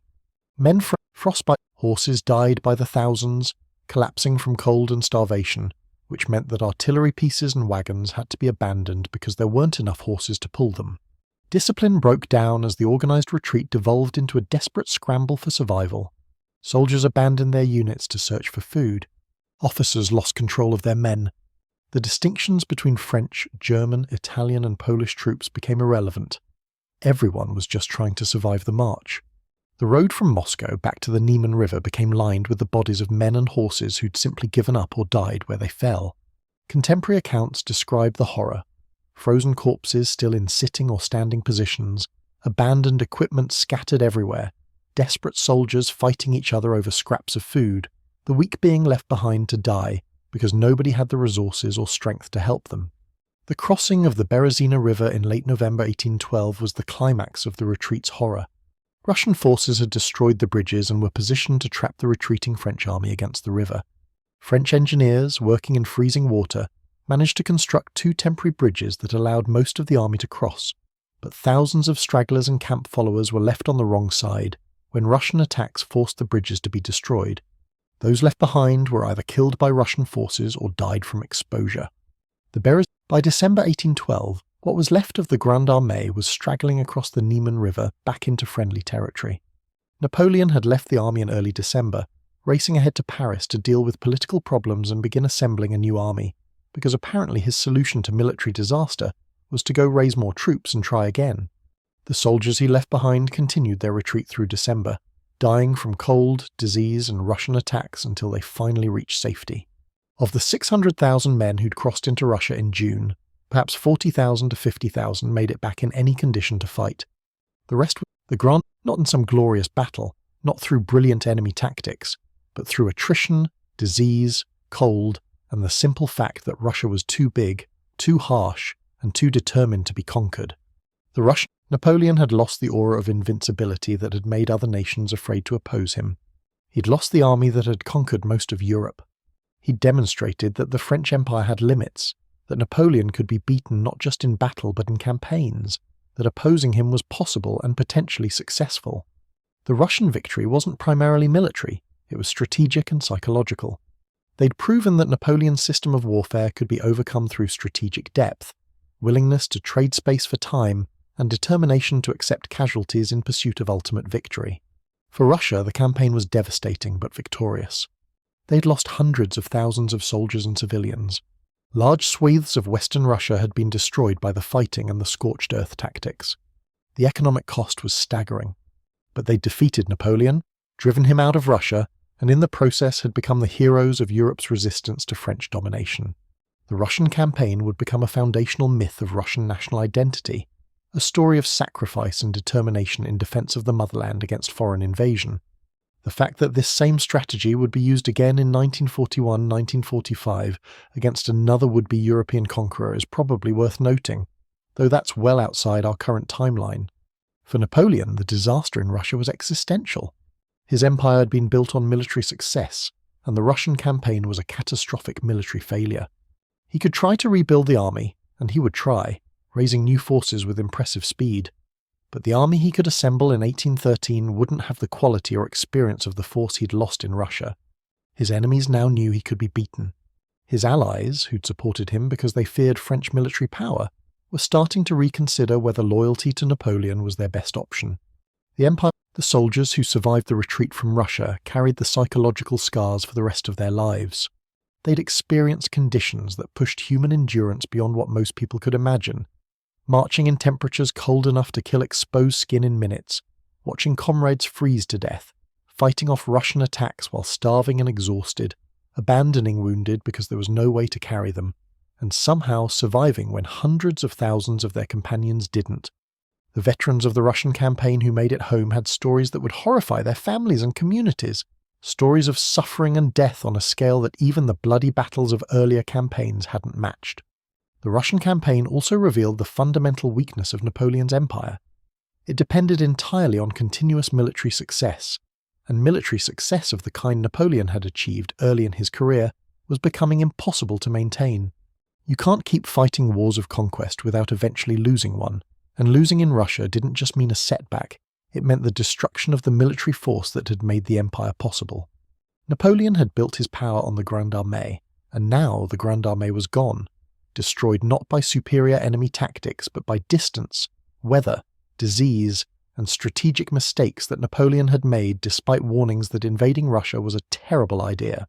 As 1812 ended and 1813 began, Europe was watching to see what would happen next. Would Napoleon recover from this disaster? Would his enemies take advantage of French weakness to attack?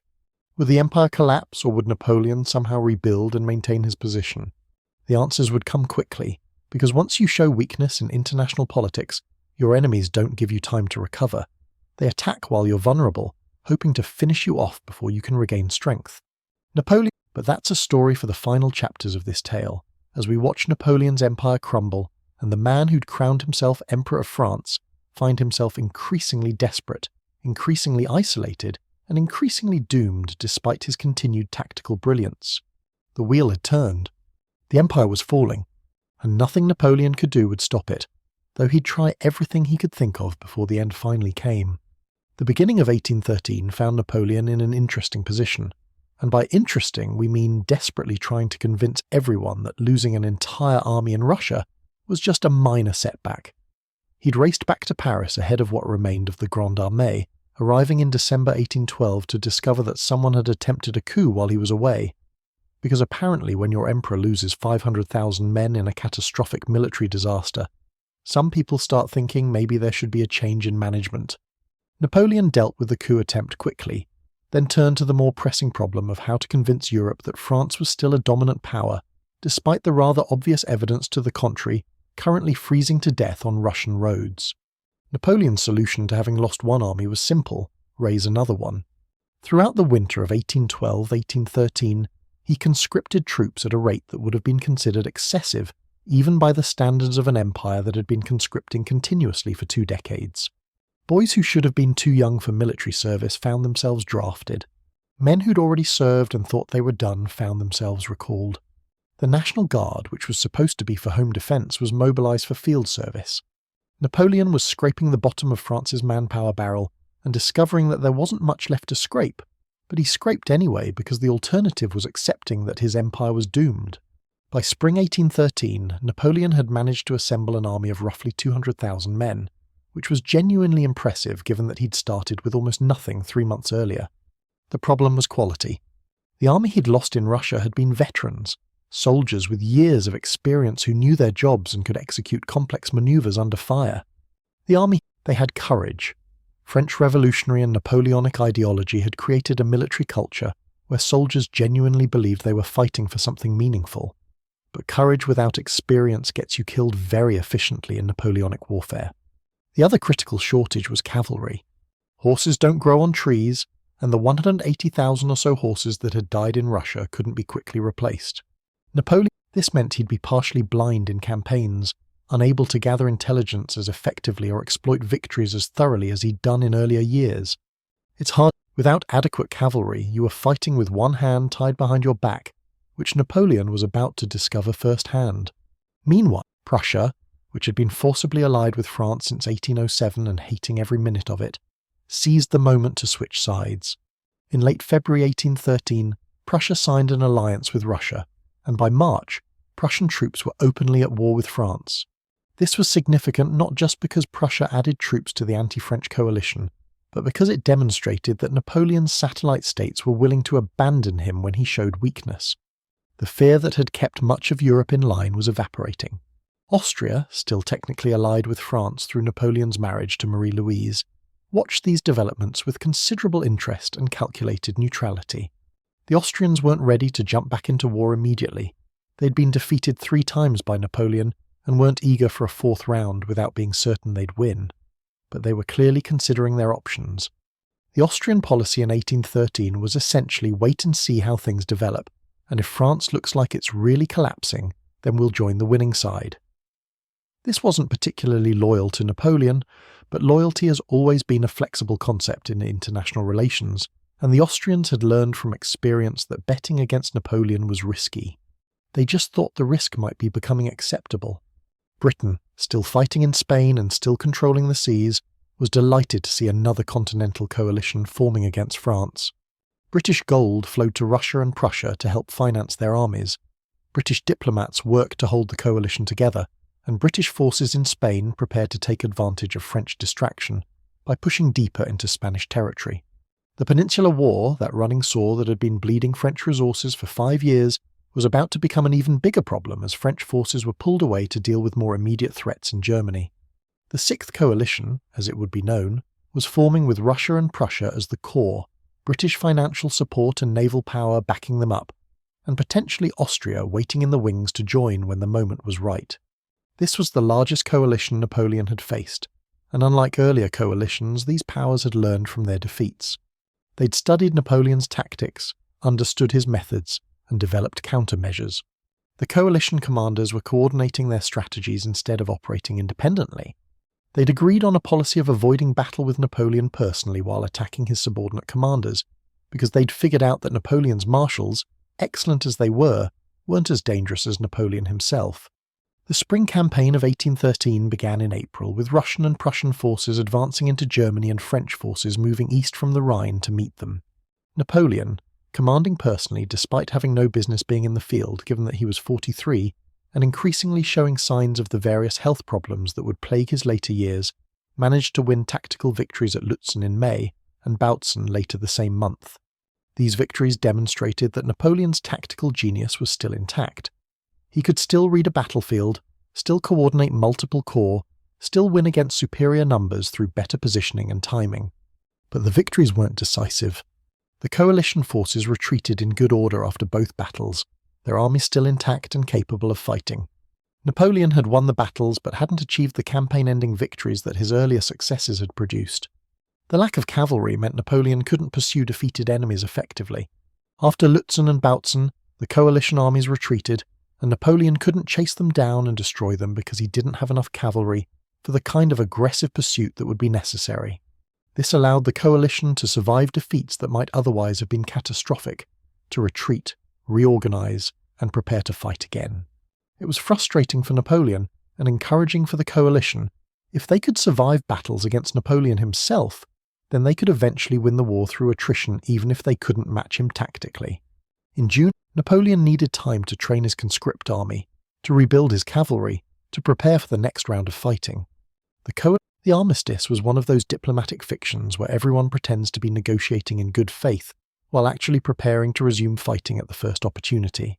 The negotiations during the armistice went nowhere because the coalition demands were essentially give up most of your empire, and Napoleon's response was essentially no. The coalition wanted France reduced to its natural borders, the Rhine, the Alps, the Pyrenees, which meant Napoleon would have to give up Germany, Italy, Poland, and all the territorial gains that had made his empire impressive. Napoleon was willing to make some concessions, but not enough to satisfy the coalition, and the coalition wasn't willing to make peace unless Napoleon accepted terms that would effectively end his empire. So the negotiations dragged on through June and July while both sides continued military preparations, and everyone knew that fighting would resume once the armistice expired. Meanwhile, in Spain, things were going badly for French forces. Wellington, having spent years building up British and Portuguese forces and coordinating with Spanish guerrillas, launched a major offensive in the spring of 1813. French forces in Spain, weakened by troops being pulled back to Germany and demoralised by years of inconclusive fighting, were falling back. On June 21, 1813, at Vitoria in northern Spain, Wellington caught and defeated the main French army in Spain, inflicting heavy casualties and capturing enormous amounts of supplies, equipment, and even King Joseph Bonaparte's personal baggage, which reportedly included his collection of stolen Spanish art, because apparently looting national treasures was considered a legitimate perk of being a puppet king. The Battle of Vitoria was devastating for French presence in Spain. It wasn't just a tactical defeat, it was the effective end of French control over Spain. The French army retreated back toward the Pyrenees, abandoning most of Spain to Wellington's forces and Spanish control. Joseph Bonaparte's kingdom collapsed, and he fled back to France, his brief career as King of Spain ending in ignominious retreat. The Spanish ulcer, which had been draining French resources for 5 years, was now becoming a direct threat to France itself as Wellington's forces approached the French border. Napoleon's empire was being squeezed from both sides, coalition forces advancing from the east, British forces advancing from the south, and nowhere near enough French forces to deal with both threats simultaneously. In August 1813, when the armistice expired, Austria joined the coalition. This was the final straw. Napoleon now faced Russia, Prussia, Austria, and Sweden. Yes, Sweden had also joined, though their contribution was relatively minor, all coordinated by British money and diplomacy, all determined to defeat France. The coalition had somewhere around 500,000 troops in Germany, facing Napoleon's army of perhaps 400,000, and those numbers included a lot of Allied troops from German states that were increasingly unreliable and might switch sides at any moment. The autumn campaign of 1813 was a running fight across Germany, as Napoleon tried to defeat coalition armies that kept avoiding battle with him personally while attacking his marshals. Napoleon would march toward one coalition army, and they'd retreat. He'd turn to face another, and the first would advance again. He'd win. It was like playing whack-a-mole, except the moles had armies and the stakes were the survival of the French Empire. But his marshals were losing. Marshal Nicholas Oudinot was defeated at Grossbeeren. Marshal Jacques MacDonald lost at Katzbach. Marshal Dominique Vandam's corps was destroyed at Kulm. For every battle Napoleon won, his marshals were losing somewhere else, and the net effect was that the French army was being ground down while the coalition forces were being reinforced. The strategic situation was deteriorating rapidly, and there wasn't much Napoleon could do about it except keep fighting and hope something would break in his favour. By October 1813, the coalition forces were converging on Leipzig and Saxony, and Napoleon found himself with limited options. He could retreat west toward the Rhine, abandoning Germany and falling back to defend France itself. Or he could concentrate his forces and try to defeat the coalition armies at Leipzig before they could fully unite. Napoleon chose to fight, partly because retreating would look like weakness, and partly because he genuinely thought he could win a decisive victory if he could force the coalition to battle on terms that favoured him. This decision would result in the largest battle in European history prior to World War I, the Battle of Leipzig, also known as the Battle of the Nations, fought from October 16th to 19th, 1813. The scale of Leipzig was staggering. Napoleon had about 190,000 men initially, with some reinforcements arriving during the battle. The coalition forces numbered somewhere around 380,000 men from multiple armies that were coordinating for the first time in coalition history, Russian, Prussian, Austrian, and Swedish forces all operating under a unified strategy.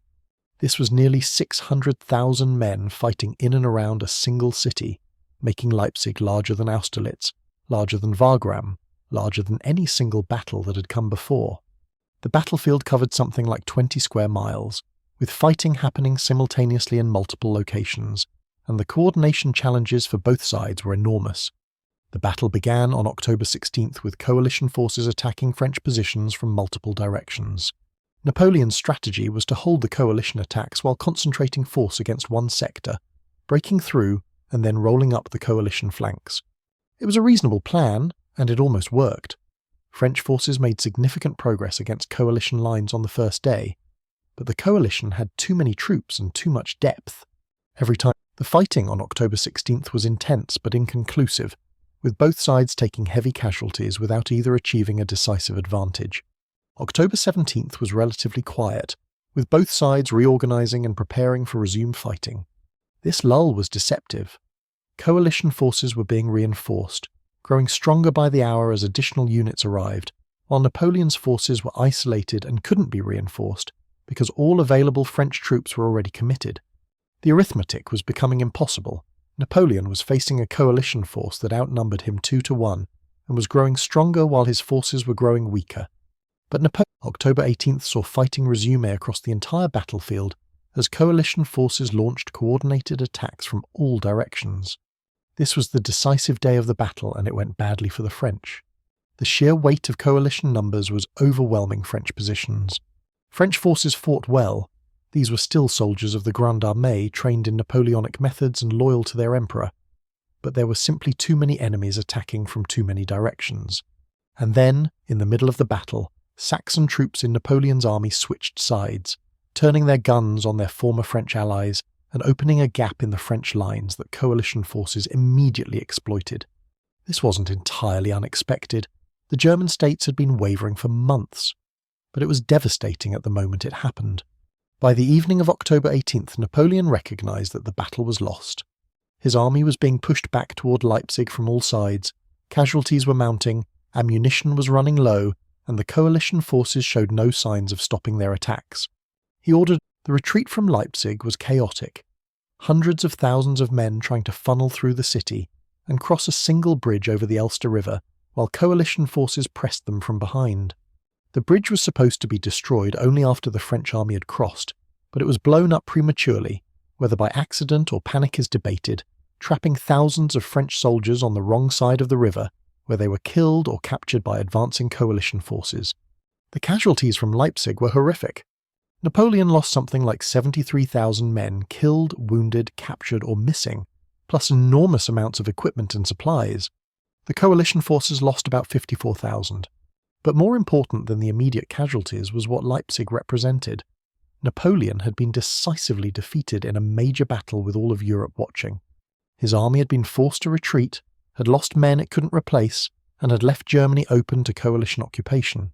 The myth of French invincibility, already damaged by Russia and Spain, was now completely shattered. Napoleon could still win tactical battles. He remained a brilliant commander, but he couldn't win the war because he didn't have enough resources to match the combined might of all of Europe united against him. The retreat from Leipzig turned into a running fight across Germany as French forces fell back toward the Rhine with coalition armies pursuing. Napoleon's German allies abandoned him. Bavaria, Württemberg, and other German states that had been part of the Confederation of the Rhine switched sides and joined the coalition, partly because they saw which way the wind was blowing, and partly because Napoleon no longer had the military force to keep them in line. The retreat was made more difficult by the fact that French forces had to fight rearguard actions constantly to prevent coalition forces from overtaking and destroying the retreating columns. By November 1813, Napoleon had gotten what remained of his army back across the Rhine into France. He'd lost. The territorial situation was almost back to where it had been before Napoleon's conquests. France was being pushed back to its natural borders, and the empire that had stretched from Spain to Poland was shrinking rapidly. His satellite kingdoms were collapsing. His marshals were exhausted and increasingly demoralized. His army was depleted beyond what conscription could easily replace. And the spring campaign had shown he could still win battles but couldn't achieve decisive victories. The summer negotiations had failed because the coalition wanted terms Napoleon couldn't accept. The autumn campaign had culminated in the disaster at Leipzig that forced France out of Germany. And in Spain, Wellington had pushed French forces back to the Pyrenees and was preparing to invade southern France. The empire was collapsing from multiple directions simultaneously, and there wasn't enough French military power to stop it. Napoleon's political position in France was also deteriorating. The continuous warfare, the endless conscription, the economic hardship from the continental system that was still technically in effect, and the mounting casualties had eroded public support for the emperor. The French people had supported Napoleon as long as he was winning, as long as the empire brought glory and prosperity. But now he was losing, the empire was shrinking, French territory was being invaded, and the benefits of Napoleon's rule were looking increasingly questionable compared to the costs. There were no open rebellions, France hadn't reached that point yet, but the grumbling was growing louder, and Napoleon's position depended on maintaining the appearance of strength and success. He was rapidly losing both. The coalition, emboldened by victory at Leipzig and recognizing that Napoleon was vulnerable, debated their next move. Some coalition leaders wanted to push into France immediately, finish off Napoleon while he was weak, and restore the Bourbon monarchy. There was also disagreement about what kind of peace to impose. Should France be reduced to its pre-revolutionary borders, or something larger? Should Napoleon be allowed to remain as emperor of a reduced France, or should he be removed entirely? Should the Bourbons be restored, or some other government installed? While the coalition debated, Napoleon used the time to rebuild his army yet again. He conscripted more troops. The class of 1815 was called up in 1813, which meant taking boys who were barely 16 and putting them in uniform, because Napoleon had run out of older men to conscript. He reorganized his defences, prepared fortifications along the French borders, and tried to position his forces to defend France against invasion from multiple directions. It was like trying to plug holes in a dike with insufficient fingers. Every force he positioned to defend one frontier left another frontier vulnerable, and he didn't have enough troops to adequately defend everywhere the coalition might invade.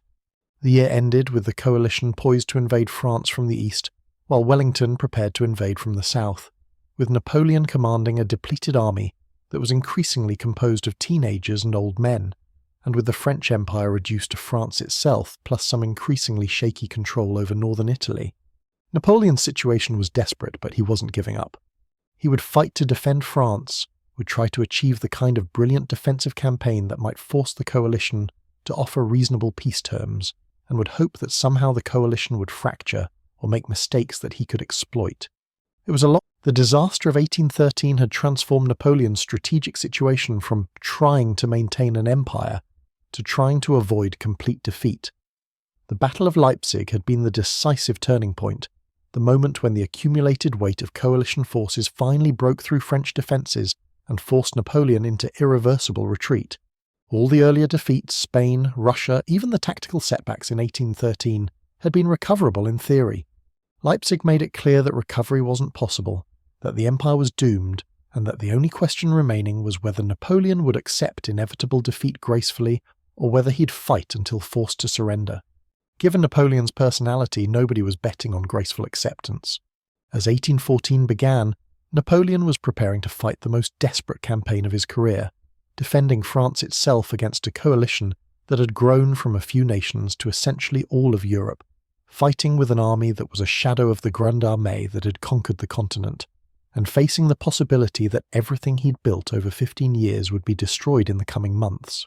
The emperor who'd crowned himself in 1804, who'd ruled from Madrid to Moscow, who'd defeated every coalition that had formed against him, was now fighting for survival with his back against the wall. It would be a fascinating campaign to watch, though probably less fascinating if you were one of the French teenagers conscripted to fight in it. But that campaign, and the final collapse of Napoleon's empire, is a story for the next and final chapter of this tale. The beginning of 1814 found Napoleon in a position that would have seemed unthinkable just a few years earlier, defending France itself against invasion by virtually all of Europe. The coalition armies were crossing the Rhine from the east, while Wellington's British and Spanish forces were crossing the Pyrenees from the south. Napoleon's empire, which had stretched from Spain to Poland at its height, was now reduced to France proper and parts of northern Italy that were increasingly disconnected from French control. The man who'd spent the last decade conquering Europe was about to spend the next few months trying to prevent Europe from conquering France, which is what historians call dramatic irony, and what Napoleon probably called something considerably less academic and more profane. Napoleon's army at the start of 1814 numbered perhaps 70,000 men available for field operations, plus garrison forces scattered across France that couldn't easily be concentrated. These 70,000 were facing coalition forces that totaled somewhere around 350,000 to 400,000 men advancing into France from multiple directions. The strategic situation was objectively hopeless, But Napoleon had built his reputation on winning battles that looked hopeless, and he wasn't about to give up without demonstrating one last time why he'd been considered the greatest military commander in Europe. The campaign that followed, known as the 6 Days Campaign, though it actually lasted several months, was arguably Napoleon's most brilliant operational performance. Not because he won the war, he didn't, but because he came closer to achieving the impossible than anyone had any right to expect. It was like the coalition's strategy was straightforward: advance into France from multiple directions, using overwhelming numbers to force Napoleon to divide his forces, avoid giving him the decisive battle where his tactical genius might overcome their numerical superiority, and gradually squeeze French forces until Napoleon had to surrender or be destroyed. The problem was executing it, because coordinating multiple armies moving through winter conditions in French countryside, while dealing with a defender who could move faster and strike harder than expected, turned out to be challenging despite the coalition's enormous advantages. He couldn't defeat all the coalition armies, he didn't have enough troops for that, but if he could win a series of tactical victories, if he could make the coalition pay enough casualties for their invasion, maybe their unity would crack.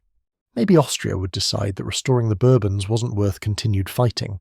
Maybe Prussia would worry about Russia becoming too powerful.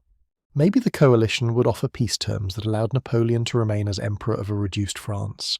It was a long shot, but it was the only shot he had. The campaign opened in late January 1814 with coalition forces advancing into northeastern France. The main coalition army, commanded by Prince Karl von Schwarzenberg of Austria, because this era's coalition commanders apparently had a competition for who could have the most syllables in their name, numbered about 200,000 men and was advancing toward Paris from the east. A second coalition army under Field Marshal Gebhard von Blücher, a Prussian general who was 71 years old and had apparently decided that retirement was for people who didn't enjoy fighting the French, had about 100,000 men and was advancing through northeastern France on a different axis. The coalition plan was for these armies to converge on Paris, forcing Napoleon to either defend his capital or watch it be captured. Napoleon's response was to attack Blücher's army before it could unite with Schwarzenberg's forces. In early February, Napoleon concentrated his available forces and launched a series of attacks on Blücher's separated corps, defeating them at Champaubert, Montmirail, Château-Thierry, and Vauchamp in the span of 6 days. These were the 6 days that gave the campaign its name, and they were vintage Napoleon. Rapid marches, appearing where the enemy didn't expect, concentrating superior force against isolated enemy units, achieving tactical victories through speed and aggression. Blücher's army was badly hurt, forced to retreat, and the coalition's timetable was disrupted. For a brief moment it looked like Napoleon might actually pull off a miracle and drive the coalition back across the Rhine. But, and this is the critical point, tactical victories without strategic depth don't win wars when you're outnumbered 5-1. Napoleon had hurt Blücher's army, but he hadn't destroyed it. Schwarzenberg's army was still advancing, larger than Napoleon's entire force and completely untouched by the recent battles. Wellington was advancing from the south, capturing French cities in the process. Coalition forces were besieging French fortresses throughout eastern France. And even as Napoleon was winning battles, French territory was being occupied, French resources were being consumed, and the overall strategic situation was deteriorating. The coalition commanders, shocked by Napoleon's successes against Blücher, became even more cautious about engaging Napoleon directly. They'd stick to their strategy of avoiding battle with Napoleon personally, while using their numerical superiority to gradually overwhelm French defences through sheer weight of numbers. Throughout February and March 1814, Napoleon conducted a mobile defence of northeastern France, marching his small army back and forth to intercept coalition advances, winning battles when he could force isolated coalition forces to fight, and generally making the coalition invasion much more difficult than it should have been given the balance of forces.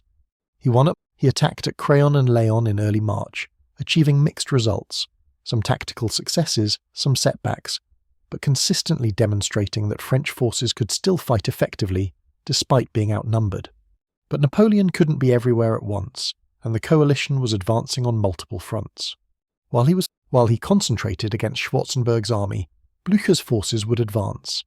While he turned to face Blücher, Schwarzenberg would move forward again. It was like a military version of that game where you try to keep multiple balls in the air. Impressive that Napoleon was managing it at all, but ultimately unsustainable because he'd eventually drop one of the balls and the whole thing would collapse. The political situation was also deteriorating. The French government, or what passed for government under Napoleon's increasingly autocratic rule, was showing signs of strain. The continuous warfare, the invasion of French territory, the mounting casualties, and the apparent inevitability of defeat were creating political problems that Napoleon couldn't solve through military brilliance. Some French politicians were secretly negotiating with coalition representatives, discussing what a post-Napoleon France might look like. The French people, who'd supported Napoleon through years of foreign wars, were less enthusiastic about war on French soil that was destroying French cities and getting French civilians killed. The support that had sustained Napoleon's rule was eroding, and without that support, even military victories couldn't maintain his position.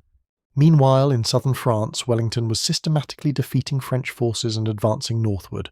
The battles in the south weren't as dramatic as Napoleon's campaign in the northeast. Wellington's methodical approach didn't make for exciting narratives the way Napoleon's rapid marches and sudden attacks did, but they were effective. Wellington captured Bordeaux in mid-March, and the city welcomed British forces as liberators, which was not a good sign for Napoleon's political position. When French cities are happier to see British troops than to remain under French imperial control, your empire has serious legitimacy problems. By late, coalition forces were closing in on Paris from multiple directions. Napoleon tried one last gamble in late March. He would march his army east, away from Paris, and attack the coalition's supply lines and communications. It was the kind of bold strategic move that had worked for Napoleon in earlier campaigns, and it showed that his operational thinking was still creative. The problem was that this time the coalition called his bluff. Instead, Paris, defended by a garrison commanded by Marshals Auguste de Marmont and Edouard Mortier with about 20,000 troops plus National Guard units, faced coalition forces numbering well over 100,000 men by March 30th, 1814.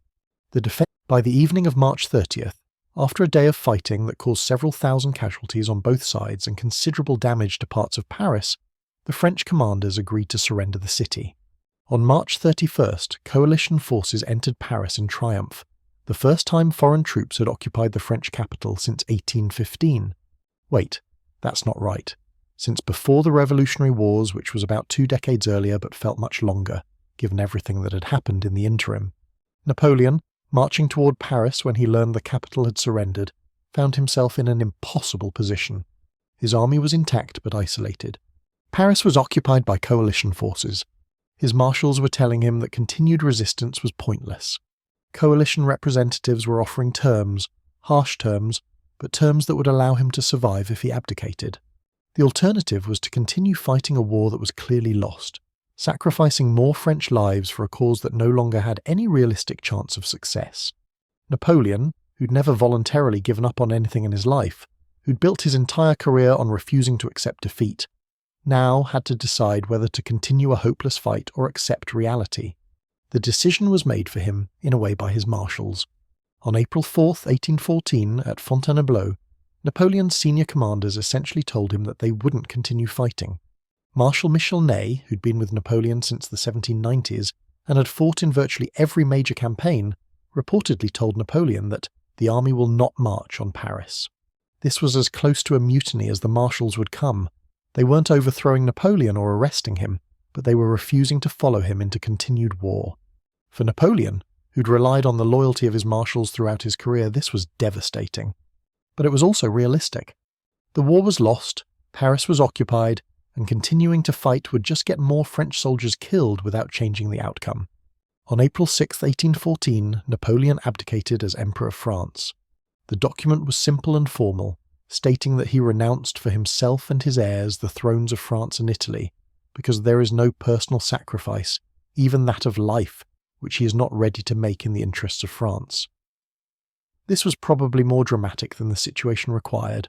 Nobody was actually asking Napoleon to sacrifice his life, but Napoleon had always had a flair for drama, and if you're going to abdicate an empire, you might as well do it with style.